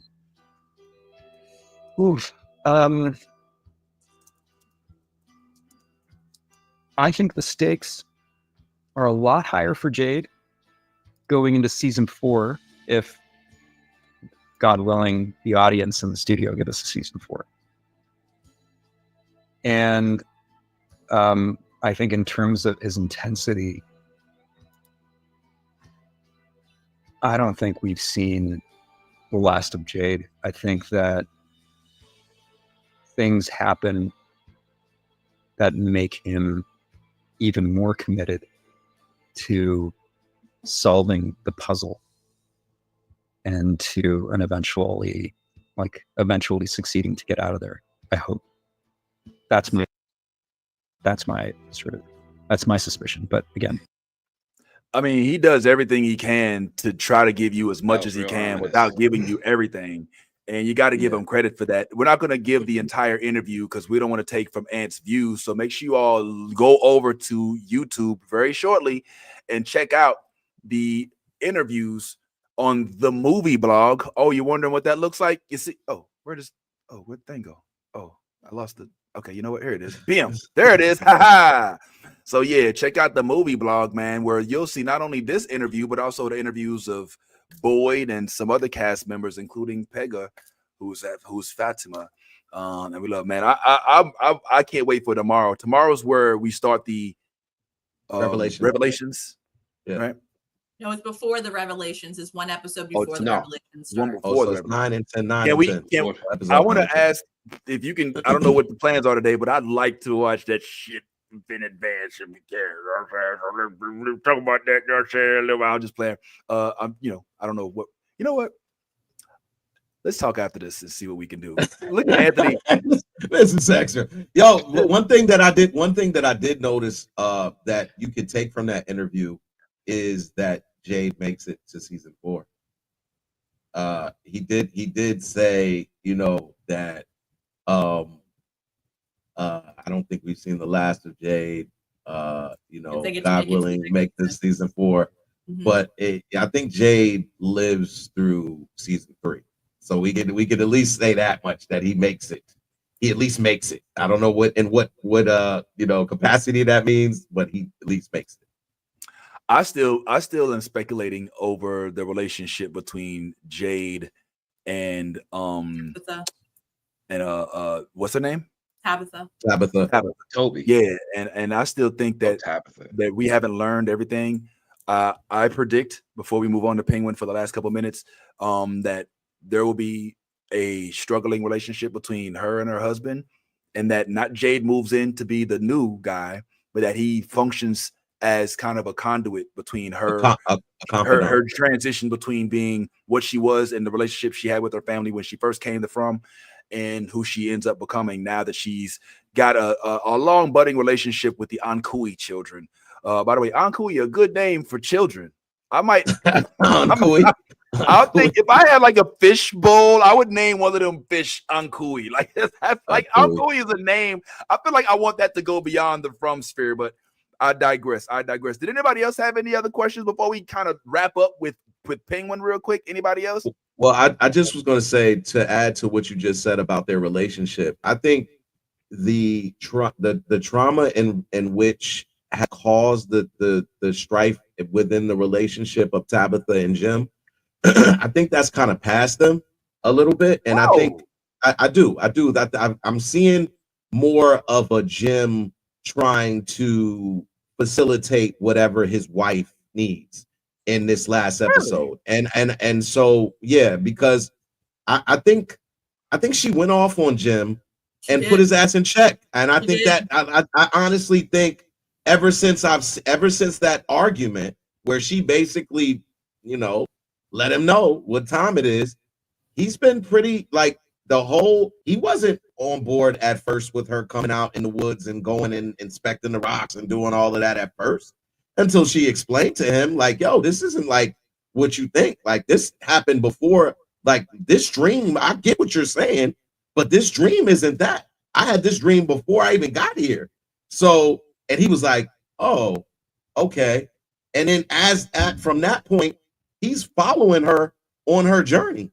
So it's not like, yeah, he is. He's got some skepticism. Like he's questioning things about it. I mean, he's not like gun ho, but I mean, yeah, he's more acceptable to listening to what her theories are, and how she relates from what she saw when she was a child to what they're seeing now. And he's trying to understand it so that she's not fully going down the rabbit hole. I feel like he's trying to be like the parent that's like, hey, you have kids. You need to, you know what I'm saying? Like, you need to be here for your kid. Like, he's finally being that parent that's like, yo, we got 2 kids. You keep fucking running off to go fucking figure out how to do shit. The kids, what's going on with the kids? You see what I'm saying? Like, so I think Jim is like finally like that, after that talk with Julie, that little, I'm a parent, that like awoken in Jim, and Jim is trying to be like the parent that, they need, but they necessarily haven't had because of everything that happened. So I think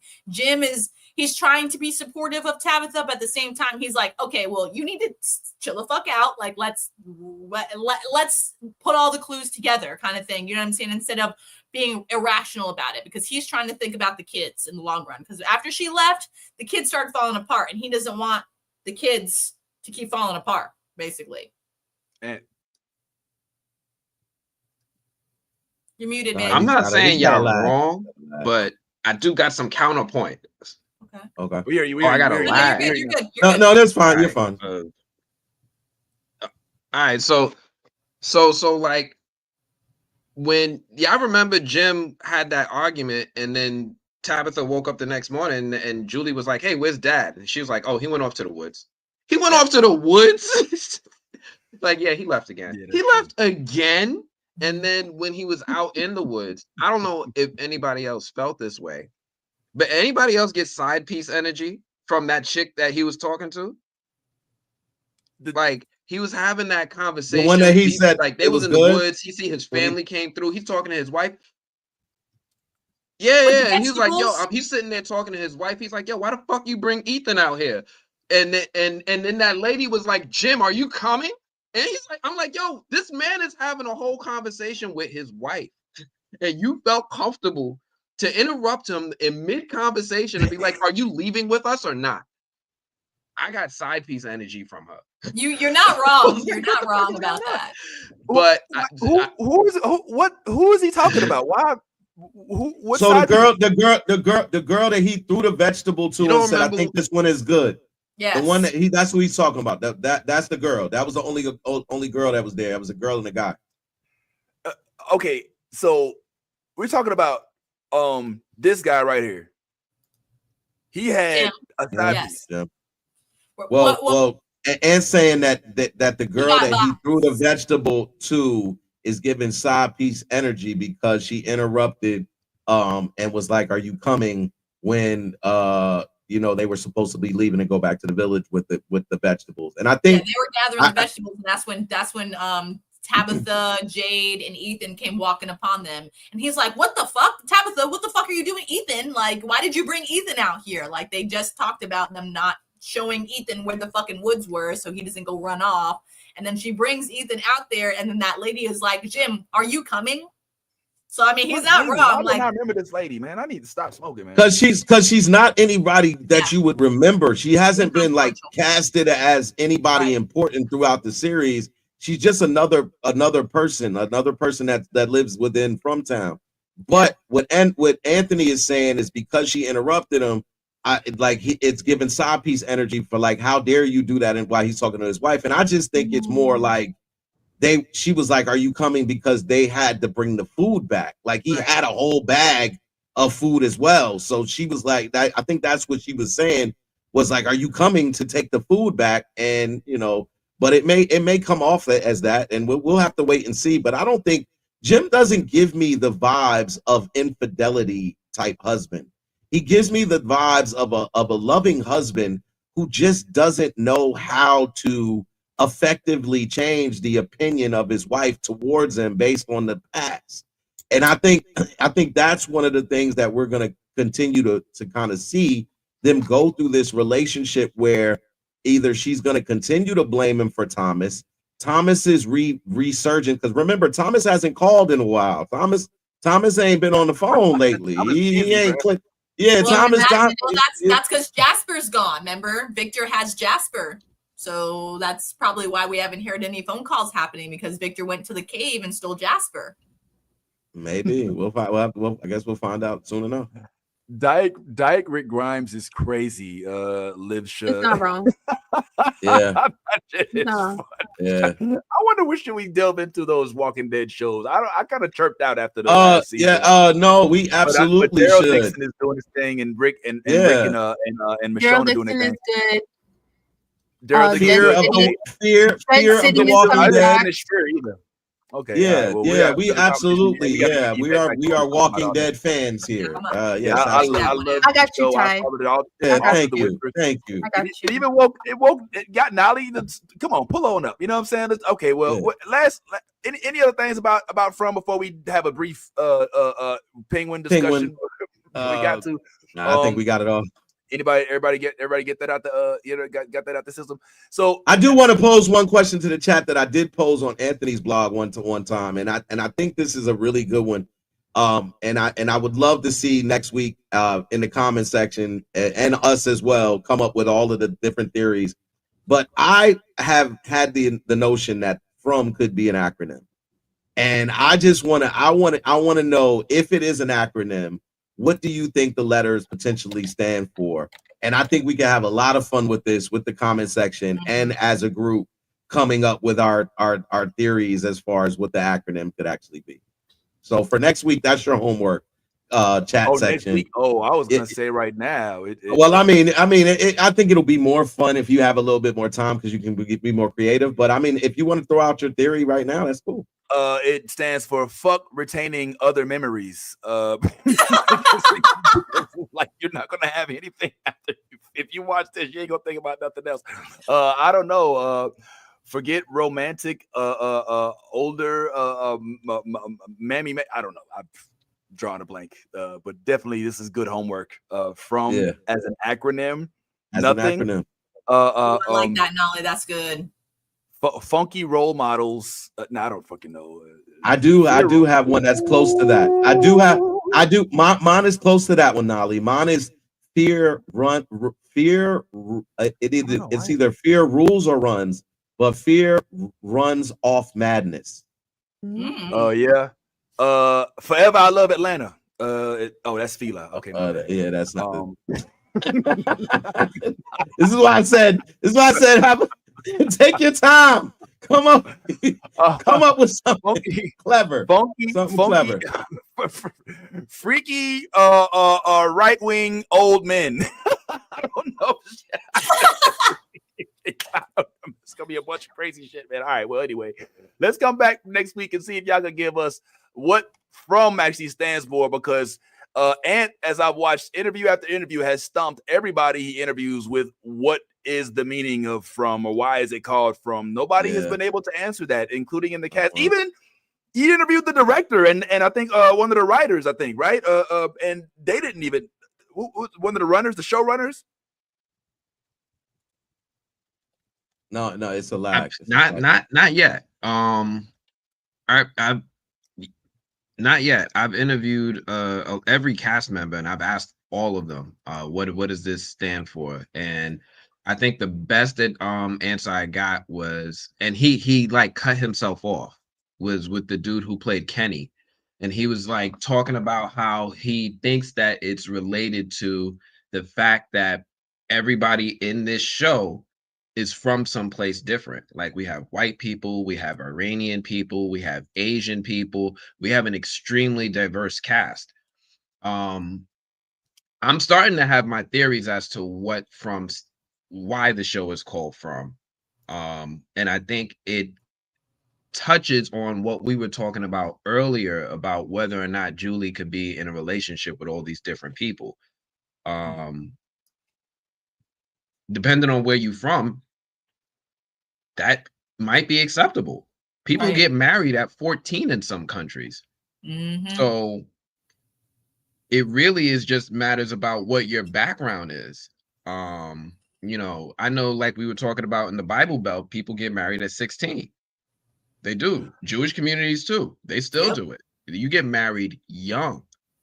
And it's only in America that we really push over this I want to say perspective of what's supposed to be normal and what's not, and then we try to force that on the rest of the world. Okay, real quick, we usually don't do this, okay, but Unknown 420, who clearly is a weed smoker, has been married since the age of 15 in Canada. It's legal there. I don't know if this is something we want to put out there like that. I mean, if it's legal, yeah, but I hope you married a 16-year-old or somebody of age. If you married the boss at the factory down the street, I got problems with that, because I think 15-year-old minds are a little impressionable, and you can be wheeled into something at that age. I know we used to do. I know Elvis's wife was like 14 and shit, like, you know, and he gets a lot more slack than some other famous folks. But Unknown, we might need to. Oh, she was not. Okay, hold up. Wait a minute. I was just about to say. Sometimes it's not. Yeah, like for example, my grandfather lost his virginity at 9 years old. The girl was way older. Okay, all right. I'm just saying. Disagree. Bullshit. It's just different cultures. Your different, granddad is a liar. Things. I'm just saying, he's alive. He's still alive. I mean, I don't believe this dude. I mean, losing in America, it was and, normal for older men to marry younger women. Yeah, it was. Remember The Color Purple? Mister was taking those girls. Yeah. Like, it was not out of the ordinary to be a 30-year-old man with a 15-year-old wife. Yep. That was very, not only was it common, it was encouraged. It just changed as time went on. Apparently in those days, you were considered a woman when you reached your period. So that was, but I mean, we've come a long way as far as culturally, and we understand that we've had scientific studies and stuff done on the human brain, and we understand that the development of the human brain takes time, and that is why marrying someone of that age, 15, 14, 16, whatever, is kind of shunned now, because we feel like they're not in a mental capacity to make a decision like that for a long-term decision. So I get it. But in terms of what this unknown 420 just said, where it's a 16 or 15-year-old boy marrying a 19-year-old girl, it for some reason, when it comes to gender, and it's not so much shunned upon for younger men to mess with older women as it is older. It should be. I'm not saying it shouldn't, but it is not looked upon the same way as it would be an older gentleman messing with a younger girl. So, I mean, if they're happily married and still married, kudos to you. I wouldn't, but I'm not saying that we here in America would subscribe to anybody marrying anybody. Unknown 420. You've been married since 15. She was 19. Are you all both of? Are you a male and she's a female? Number one. Mm-hmm. Number two, do you need legal status? So is there anything behind this marriage? Because and also, did you have your whole phase out the way already? Because most of us gotta get our whole phase out the way. You know what I'm saying? Like, and you regret not having it. Cortex wasn't even fully developed by that point. Yeah. Come on, bro. Like, you gotta have your college years for your whole phase so you can respect your wife a lot more, because you realize that there ain't nothing out there that you need. You know what I'm saying? Like, you gotta get it out your system. You know what I'm saying? Culturally, we don't know culturally though, like what you see what I'm saying, like, and that's another thing too. You know what I'm saying? Like, it's sometimes it's a culture thing. It could could have been an arranged thing. We don't know. You see what I'm saying? But we don't know all of the pretenses specifically for unknown 420s, circumstances, and I mean, it's up to that specific individual whether he wants to put his business on blast. But either which way, in certain areas in America, things are not the same as they are in America. They're different. So I mean, we can't shun, nor like say it's wrong, because it's not culturally, it's not our place to say it, because we're not in that culture. You see what I'm saying? We're not in that specific circumstance as well. So everything is different. You know what I'm saying? Like, this world we live in, I mean, we got hot 50-year-old women dating, marrying 20-year-old men. You see what I'm saying? Like, it's just, it's and it's vice versa. It's the same way with men and women in age. It's reversed. You see what I'm saying? You have sugar daddy old men trying to marry 20-year-old girls. You see what I'm saying? And that's in America, and that's our norm here. Like, they're on Instagram and people be like propping them up. Like, you see what I'm saying? So it's every single spot in the world has their own ways of doing. Who are we to say it's wrong? And more importantly, Vince, like, it's like this. If you look at it from the context of our ages, when we started practicing having sex, like, you're usually having sex at 15, 16 years old. I mean, in this era of this generation, there's some of them are having sex way younger than that. But when you look at it from those terms, when I was like 16, I was having sex with 19 and 20-year-olds. So it wasn't like I was lying about my age, but I mean, it didn't stop them once they found out how old I was. I mean, like, so, and so that it's one of those things where it's never going to be celebrated, right? It's not something that's going to be celebrated, but she's right. In different cultures, like, for instance, Jewish, when you have your bar mitzvah or whatever, that's when you're and you pass that and you do you become a man at that age. You could be 15 so or 16. Same thing with Spanish women and quinceañeras. Yeah, and quinceañeras. You know what I'm saying? Those are yes, that's the same thing. But these are celebrations of of passing into manhood. These are and becoming these are not open advertisements to marry off the child or to betroth the child. That parent has that right to make that decision, though. Technically speaking, in that culture, that's what they deem as an adult. But that's what we're saying, though. You see, that's what we're getting at, though. And it's just the same thing as like how time has changed our perspective on what's right and wrong. You see what I'm saying? It's just we now know it's not celebrated like it used to be. Like back in Bridgerton days, people fucking married 30, 50, yeah, I'm saying 14-year-old girls, they married 50, 60-year-old men. You see what I'm saying? And that wasn't a norm. Your parents set that up. So, and that's what I'm saying. Like, it's culturally, it's just at certain times, it's not prejudiced. You see what I'm saying? So why should I'm gonna tell y'all let me tell y'all a real quick story, and then we can move on to Penguin. But this is definitely revealing and fascinating. And yo, shout out to 420. I see that now. You are a woman, and the father was okay. So you're not a young man who was married to a. Wait a minute. You said she was 19. Father of my child. Wait a minute. He's a man. He became a father at 17. Yes. My child at 17. The father of your child turned at 17. He became a father at 17. It's just how now he he's worked. 31. So they've been So together. you're the man. So your wife was 19. Okay. Oh, okay, stud. Pull on up, That's homeboy. that's what I'm saying, though. That's Okay. You better that's lock what I'm that teacher in. No. Let me stop. I know. I'm just. Okay. Well, here was my story. When I was a young, he was 17 when he became a parent, and she was 21. Yeah. Well, yeah, he was 15 when he married his 19-year-old wife, and then he had his first child at 17. At 17. That's what I'm reading. Yeah, I was just kind of having fun at their disposal. But let me just tell you a real quick story that has never left with me, and then let's walk away. When I was a young single man at Florida A&M University, shout out to the Rattlers, Orange and Green, my man Wordwood Jr. representing as well.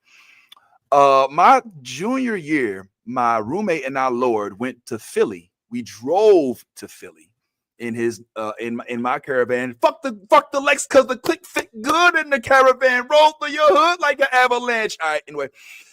And when we got to Philly, he said, "Yo, I'm gonna take you to meet some girls." I said, "Let's do it. That's what I'm all about. Let's run it." This is, pre-married Vince. The next morning, he said, "All right, we're gonna leave around 2. Be ready." Dope. We did everything we did that day. Shooting guns, smoke weed. Got to about 2:30. He's like, "All right, let's roll." He took me to the high school and posted me up outside the high school and was waiting for the young ladies to leave and was like, "All right, you take your pick." Now that fucked my head up, bro. I'm like 20, 21 years old, sitting outside of high school. And why is this happening? He says, because in Philadelphia at the time, there was no 16 or 18 law. The law was 4 years gap. Like you had to be within 4 years of the person that you were with, is if they were under the age of so-and-so. Now, for me, that's weird, especially with a teenage daughter. You know what I'm saying? Thinking that there's some man who's sitting outside of our high school looking at high school students as potential mates. So for me, that's where now maybe I'm conditioned because we've been here so long. And I'm like, all right, well, 16-year-olds, they're off limits. 18-year-olds, 18, that's the law. And I remember being strict about that with people that I was, fraternizing with at the time as well. But there is something creepy to me about a grown man picking from high school children, well, I consider children, potential mates who are still trying to figure out, yes, sorry, Kiki, you ain't supposed to be hearing all this, who are still trying to figure out what grades to take, what sports to play, what clothes to wear, where I'm gonna get money from if I'm going to college. And here you got some man who's probably established, got a job, got a house, probably got a family, and is throwing all these. So for me, that's where it came into direct focus. Like, oh, this doesn't work from a society standpoint for me. Now, for in the past in other countries and other places or whatever, to each his own. I get it. But for me, that was when I came directly confronted with the concept of overage. And by overage, I mean in the United States, our policy of over 18, dealing with people. And it was like right there in my face. And my question to me was, what if I wasn't here? What if I wasn't here to be like, no, bro, this ain't cool.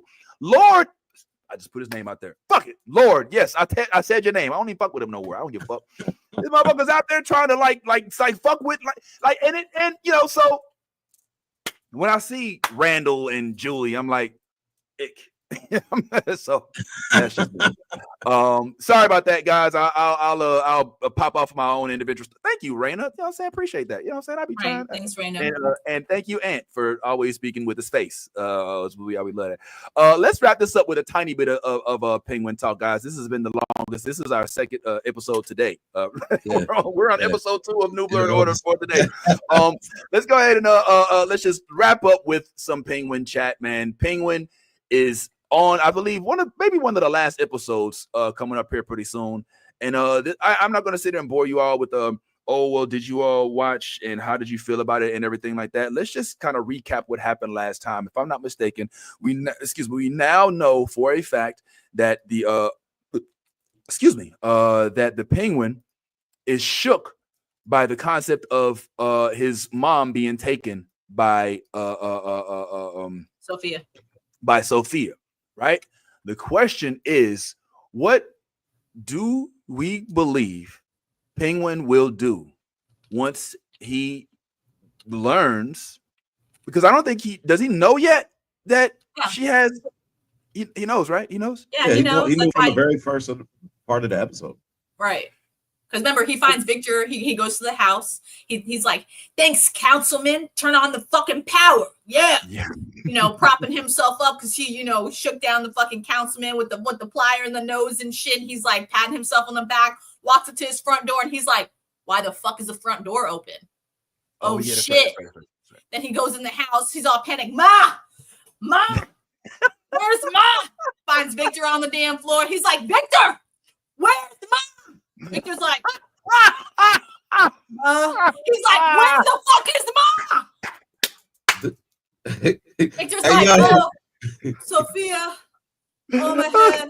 Oh, Sophia." And he's like, "Okay, but where the fuck is Ma?"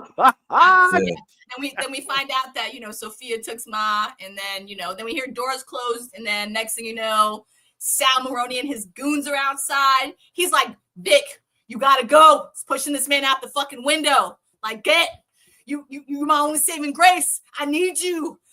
Yo, fuck the guilt. Just go." Yeah, he did. That shit. Tell everyone. Tell the triads. Tell the group. Tell everyone.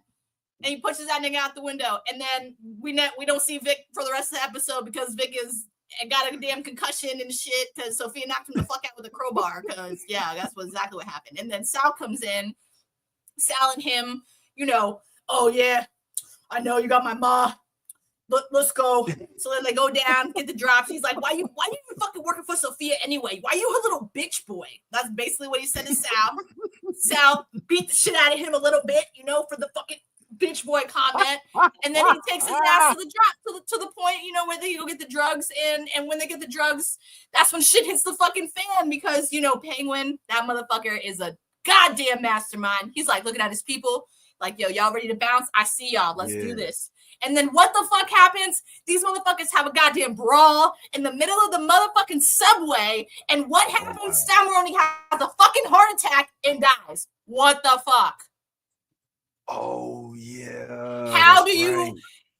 You were so close. He was so close. And he's like...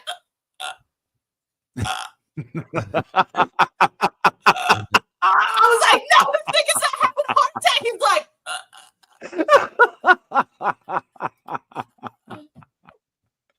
That's it for Sal.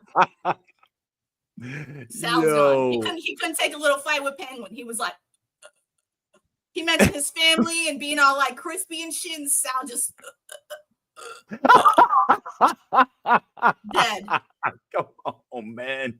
Crispy. He was crispy. He said they were crispy. He said, "I can still smell the burning hair." Oh, man. He said, "Oh, man, the hair. I wasn't expecting the hair, man. Ooh, hair was." Oh, yeah. Yeah. He baited that motherfucker. Yeah, he got him all. And then he. So, yes, you think that he tried to make him have a heart attack? No, I honestly think that was unintentional as fuck because Penguin seemed a little pissed off when he saw that he was actually having a heart attack. He was like, "Yeah, you're gonna die. Yeah." Yeah, he was a little mad because he was like, "Yeah, who's the bitch now, Sal? Like, little heart attack took your ass out. You trying to be all hard, trying to be Sophia's goon. You fucking mention your family's fucking burning hair, yeah." Yo, I thought that they poisoned him or something. Like I thought that there was he had a heart so he attack. just Straight up heart just attack. straight heart attack. Like straight up heart Yeah, attack. Sal never healed. Sal never healed from the last. Remember, they had tried to kill Sal. That he had the cop stab. oh yeah, that's right. Sal Yeah, up in the jail. in the thing. So Sal never really had a chance to heal. Like all this is happening like 3 or 4 days after he got stabbed up, and old girl found him. Sophia found him and then tried to, this is all happening in really fast time. So he still hasn't completely healed from that. And Sal's old as shit. Like he's been in jail for years and all of that kind of stuff. So he's old. And you over here fighting with a younger version of Penguin. And man, that shit, y'all banging up in a car and everything like that. Yeah, that shit could happen. A fucking heart attack. Going. They were hitting each other right after the next. One was like, duh, then the other one was like, duh. That was I'm not gonna lie, that was a well matched old man fight. We didn't get to see a good ending because Sal had a fucking heart attack. That's all I'm gonna say. God damn it! I was mad. Sal, asshole. Ruined it. We're at the man. I wish Penguin didn't come on Sundays, man. Like I like literally have to rewatch it because sometimes I'm trying to remember what ended up happening. Like Sophia is just in the wind now, or like they messed with her. One thing I loved about this episode, if I could be honest, the thing that I loved the most about this episode was Mom just being a complete badass to Sophia. Yes. Like she was like, oh, you still around? Mm-hmm. Oh, you changed your name? Big deal, big whoop. Mm-hmm. You know what I'm saying? Big whoop. Yeah. You still change your name, but you can't change the game. Yep. Can't change this. You know what I'm saying? And she's like, look. And the funny part was, ironically enough, she had spoilers, by the way. Probably should have said that 10 minutes ago. She had literally just told Oz, take me out. I'm over it. Enough. Just, I'm cool. Just whatever. I'm losing my mind. I don't want to be here no more. So here she comes with a little gun, and she's like, oh, convenient. You know what I'm saying? I recently was requested to kind of leave Earth anyway. I have no reason to hold my tongue around you. Nope. You know what I'm saying? And just reads her for filth the entire time. And that was just so ballsy to me. It truly showed, in my opinion, that Penguin is no different from his mom, with the exception of the fact that Mom doesn't have to play the game. Like Mom is straightforward, I'm gonna tell you about yourself regardless. When you walk in the door, I'm not worried about whether or not I need to stay around for years to usurp whoever it is that's over me so I can finally get to the top. She's like, oh yeah, fuck. Let's go right now. What's up, Ty? I'm just gonna say to this episode, like the thing that I loved about this episode was they finally give us the like backstory on how he was as a kid. As a kid, like the fact that you find out that he really was the one responsible for the deaths of his brothers. Nuts. Like that was nuts. And then to see that his mom was always connected with the mob. She looked like she was holding the books, I think. Like she was in charge of the books for the mob. She was cooking the books. Yeah. So she was in charge of the books, and to see why he is the way he is about his mom, it's almost eerie, right? Because it feels as though he like wanted a relation. Well, there was some relationship with his mom. Yeah. Like I want to be her man, not her child. And he was jealous of her relationship with his brother, with the brothers. And so he like when you look at like he had multiple opportunities to say, hey, Mom, I need to go out, or I need to, I need to tell you something. Like I did something, and when he saw his brothers wasn't coming home and that the rain was getting worse and worse, he didn't do that. He just relished the moment, the time that he was being able to spend alone with his mom. To the point where you just killed your brothers, they're dead, and it's the next day, and nobody's looking for them. Your mom is like, let's go out to the club together. oh, it's just me and you. Promise me you're gonna give me everything. It felt real, like boyfriend girlfriend type, son mother type stuff. And there was a specific scene that I thought was genius by the director, and that scene was when they were watching on television. You saw that Penguin's favorite show included niggas in suits and top hats. Why is that important? Because the Penguin in comic books wears a suit and a top hat. You know what I'm saying? In the animated version of the Penguin, he wears a suit and a top hat. In the old Batman version, you know, where the Penguin was played by Danny DeVito, he wore a suit and a top hat.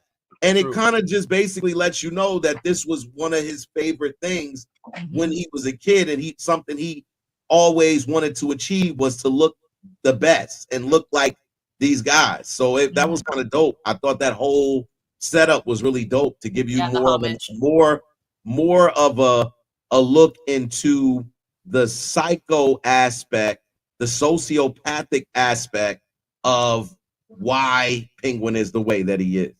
100%. Yes. So I think that scene that you're talking about with like after like they're on the couch, you know, the boys are dying in the sewer and everything like that, and then after when it shows mom coming out of the room all dressed up, I think that's when Oz was explaining to Sophia like it was weeks, months, you know what I'm saying? Mom didn't come out of the room, nothing, and then one day out of nowhere she came out of the room and said, let's go out. That was that night that he was telling Sophia about. So that was like, so it was a while after the boys died. You know, it's like if you saw, he was bringing his mom food. He was like, "Mom, I got your dinner," and he was putting it by her door. Right.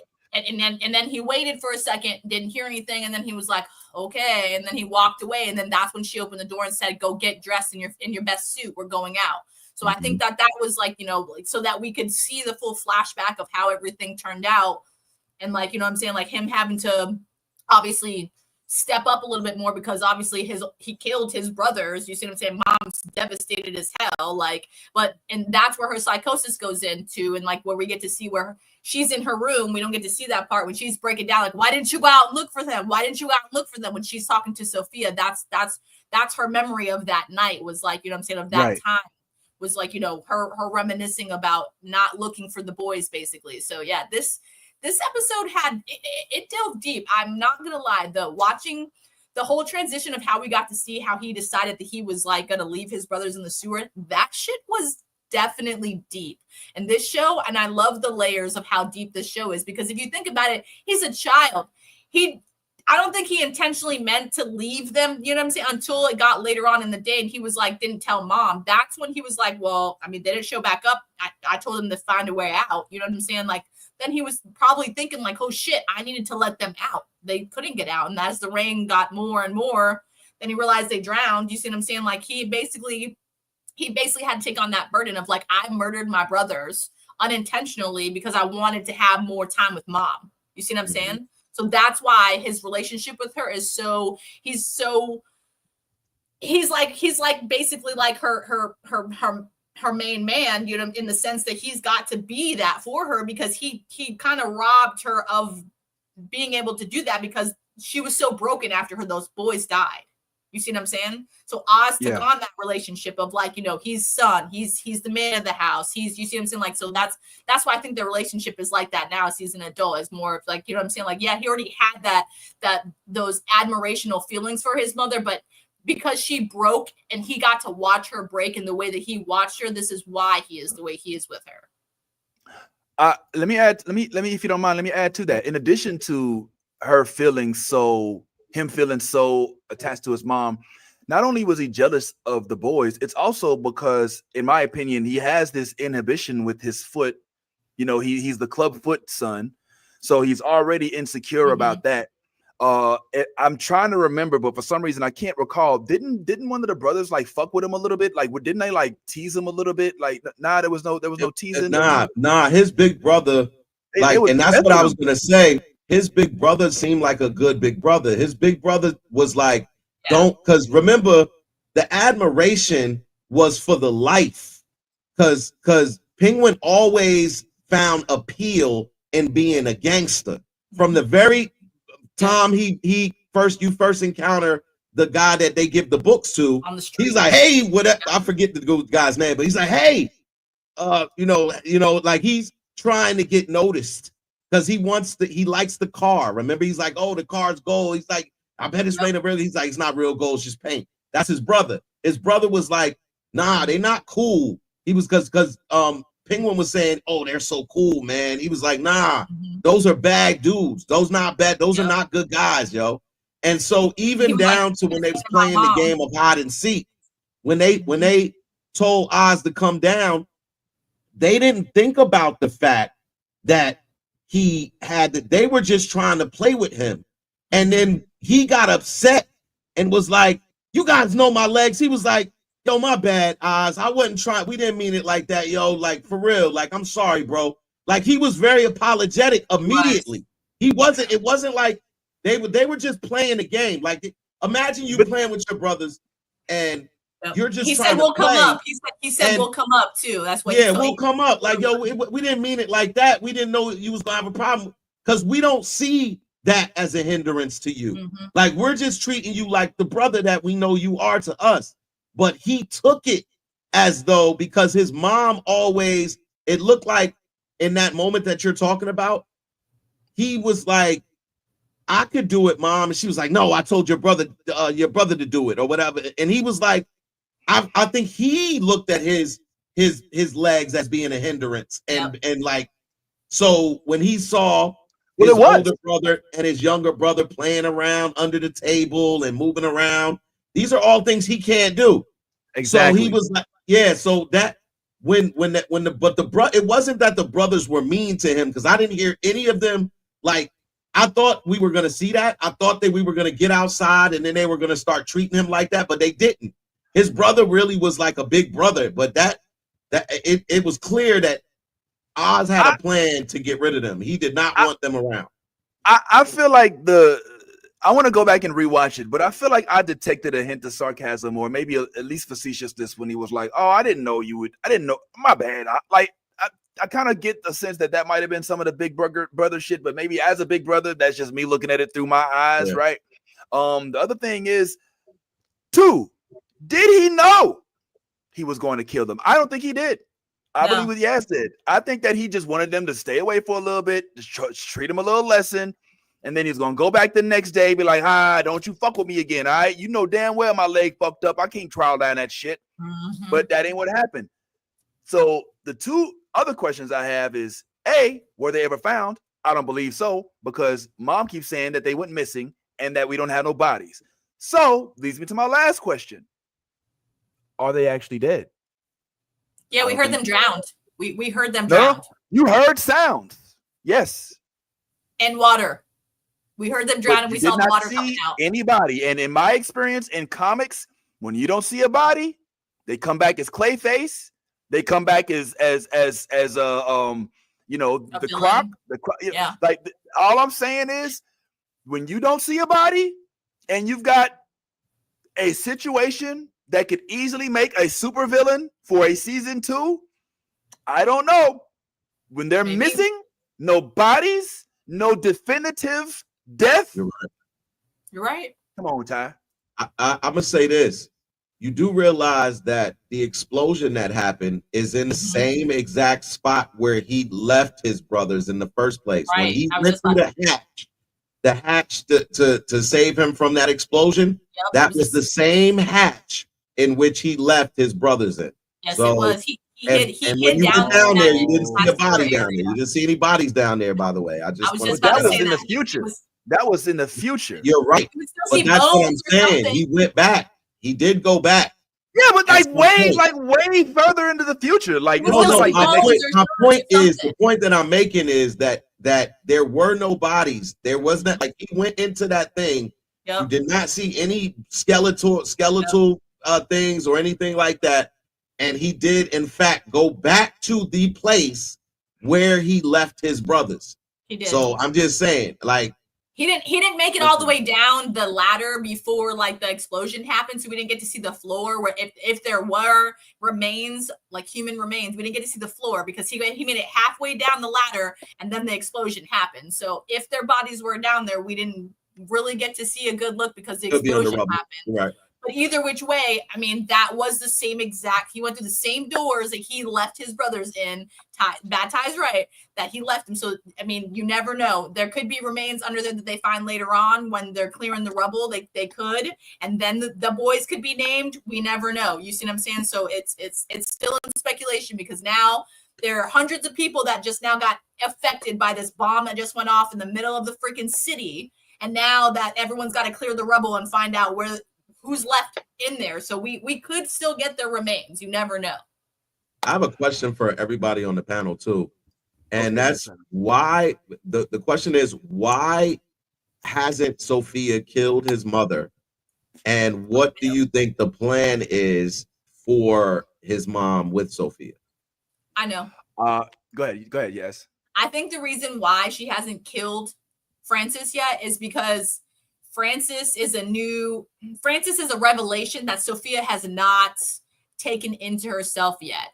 Like she expressed to her therapist, which I can't remember his name right now. She left. She wanted to do right by her dad. That was her from being a little girl. She was raised to be a kingpin, just like her dad in the Falcone family. But when things went astray, her dad institutionalized her ass. And that's when she realized that like her family and everyone is corrupt. And when she got out of that institution, she left to be a gigante and run the Falcone gigante now empire. So she was explaining to him basically that she left that institution to be basically institutionalized, to put herself in another institution. So Sophia's in this, I'm like, I'm a fuck dad, fuck my family relevance, but I haven't even been doing that. And Francis, the person who I took as a pawn for my enemy, is the one who helped me realize this. So I think, I'm not gonna lie, I think she's gonna make Penguin think that Francis is dead. I think she's gonna keep her around. Francis. It's his mom's name. His mom. She thinks she's gonna make him. I think Sophia's gonna, because she brought in her therapist friend to try and help her. One, why would she even do that if she was going to kill her? You see what I'm saying? Like there's like, and she wasn't trying to help her. She was trying to get information. She wasn't trying to. She wasn't trying to necessarily help Francis. That wasn't the purpose of him. Because remember, right before she did that, she also told that guy you're talking about that she wants to hurt Penguin. She wants him to feel the hurt that she's felt.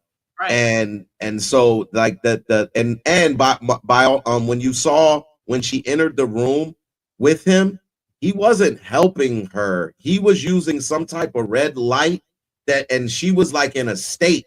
And it almost sent it was like he was more or less trying to gain information on Penguin and all of that kind of stuff, whatever it was that he was trying to do. That guy's definitely not helpful to anybody. He's a psychopath too. That's why him and her get along so well, because he's like, he tapped into the idea. Well, she tapped into the idea that he likes to do the shit that he does. And he does. Right. He likes to cause people pain. No, I did not.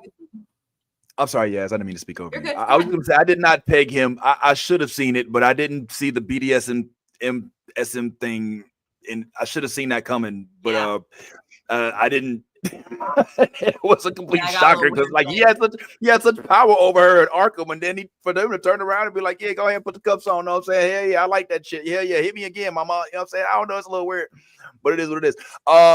I just want to see what's going to happen in this next one. I get this sneaky suspicion that her dementia is going to play a role in the hostage taking, that there's going to be some revelation like, oh, like she doesn't even know, because she already like started going a little, she had a flashback while Sophia was there, and she's like, oh, my boys, I can't find my boys. She's like, yo, this bitch, she done lost her mind.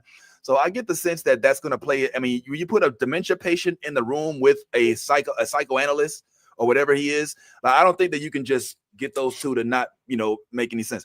But let's look forward to what Victor's got going on, and I hope that these next couple episodes going to do. What's good, Top? I was just going to say that my theory is that she based on the doctor and what he's going to be able to attain from Francis. I think she's going to put Oz in a position to where he's going to tell her that he killed his brothers, and Francis is going to hear it, and when she hears it, she's going to disown him as her son, which would be the most hurtful thing she could do to Penguin without killing him. Oh shit! That's absolutely what's going to happen. I feel like I feel like that's what it's all stamping up to. That she's going to get him in a position where she's going to be like, Oz, what happened to your brothers? And he's going to be like, why the f you asking about my brothers or whatever?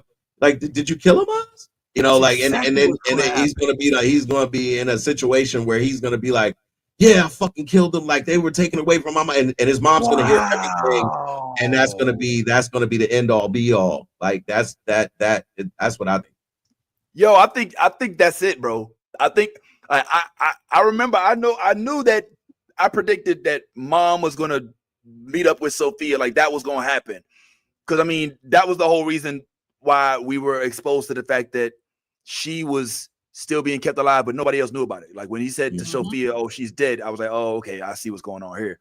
But what you just did was you just dropped the whole open worm can, because mom doesn't know still that Oswald is the reason why she never saw her sons again.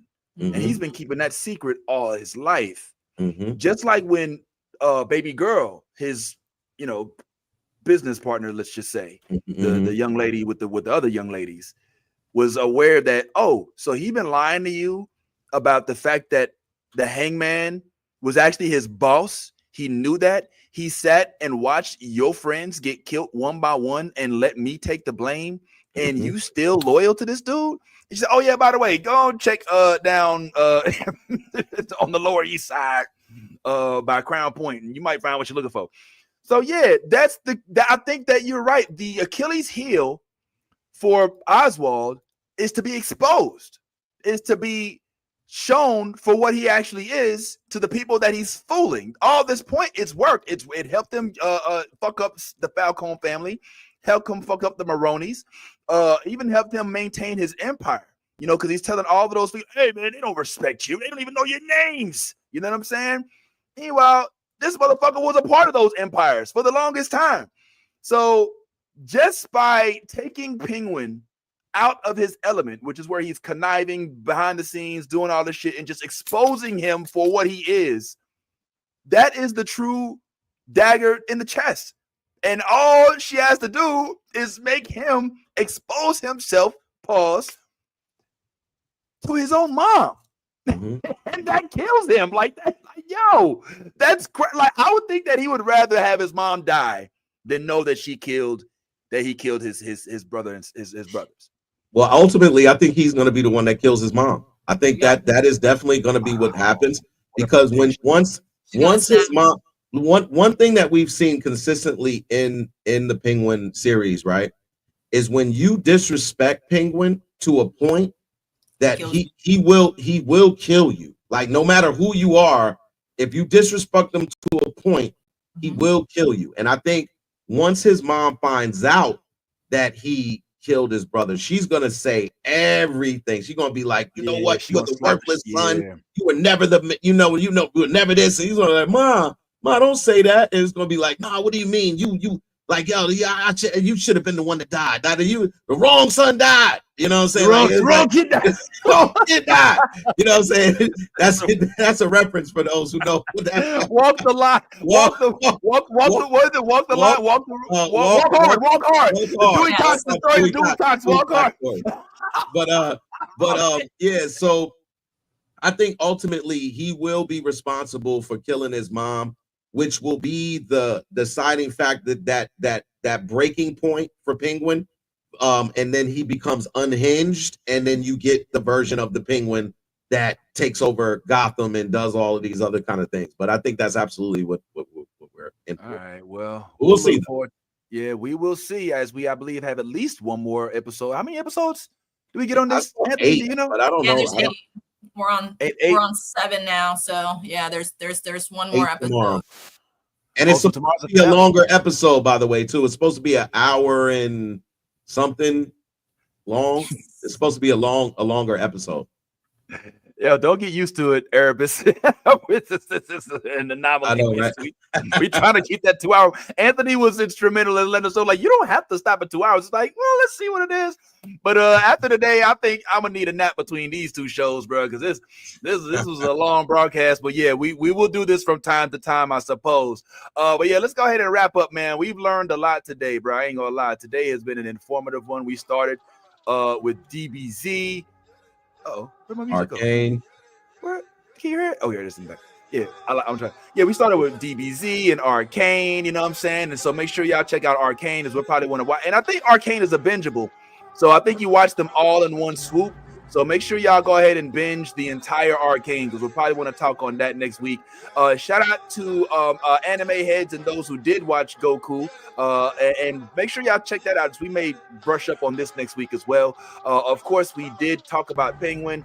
We just did, and we talked about From, as we'll continue to talk about From. But make sure y'all catch up so y'all can talk along with us. We'd like to see y'all in the comments.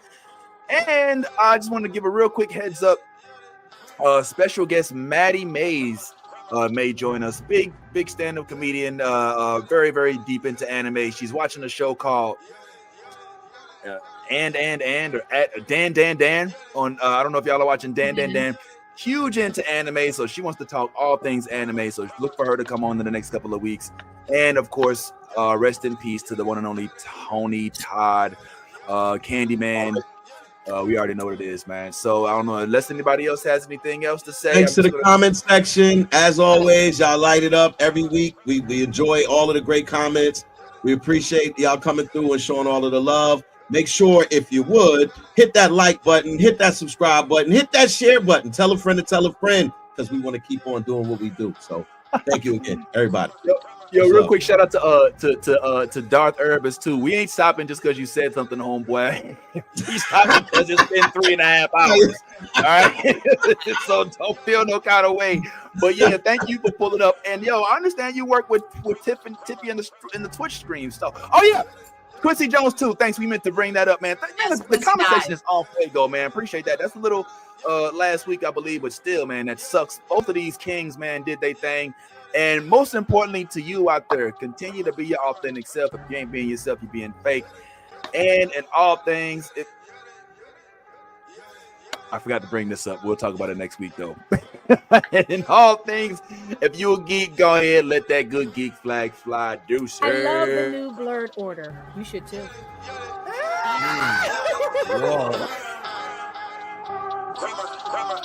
Let me get all this 10P Wayne. All the niggas rapping about the same old thing. I've been coming through with the same old gang. Ain't shit changed except 9 got a name. Got it out the mud, but we got no stains. Cold ass lizard with a gold ass chain. The girl call me daddy, not my government name. Money on my mind, got them bands on my brain. Let me tell y'all about it.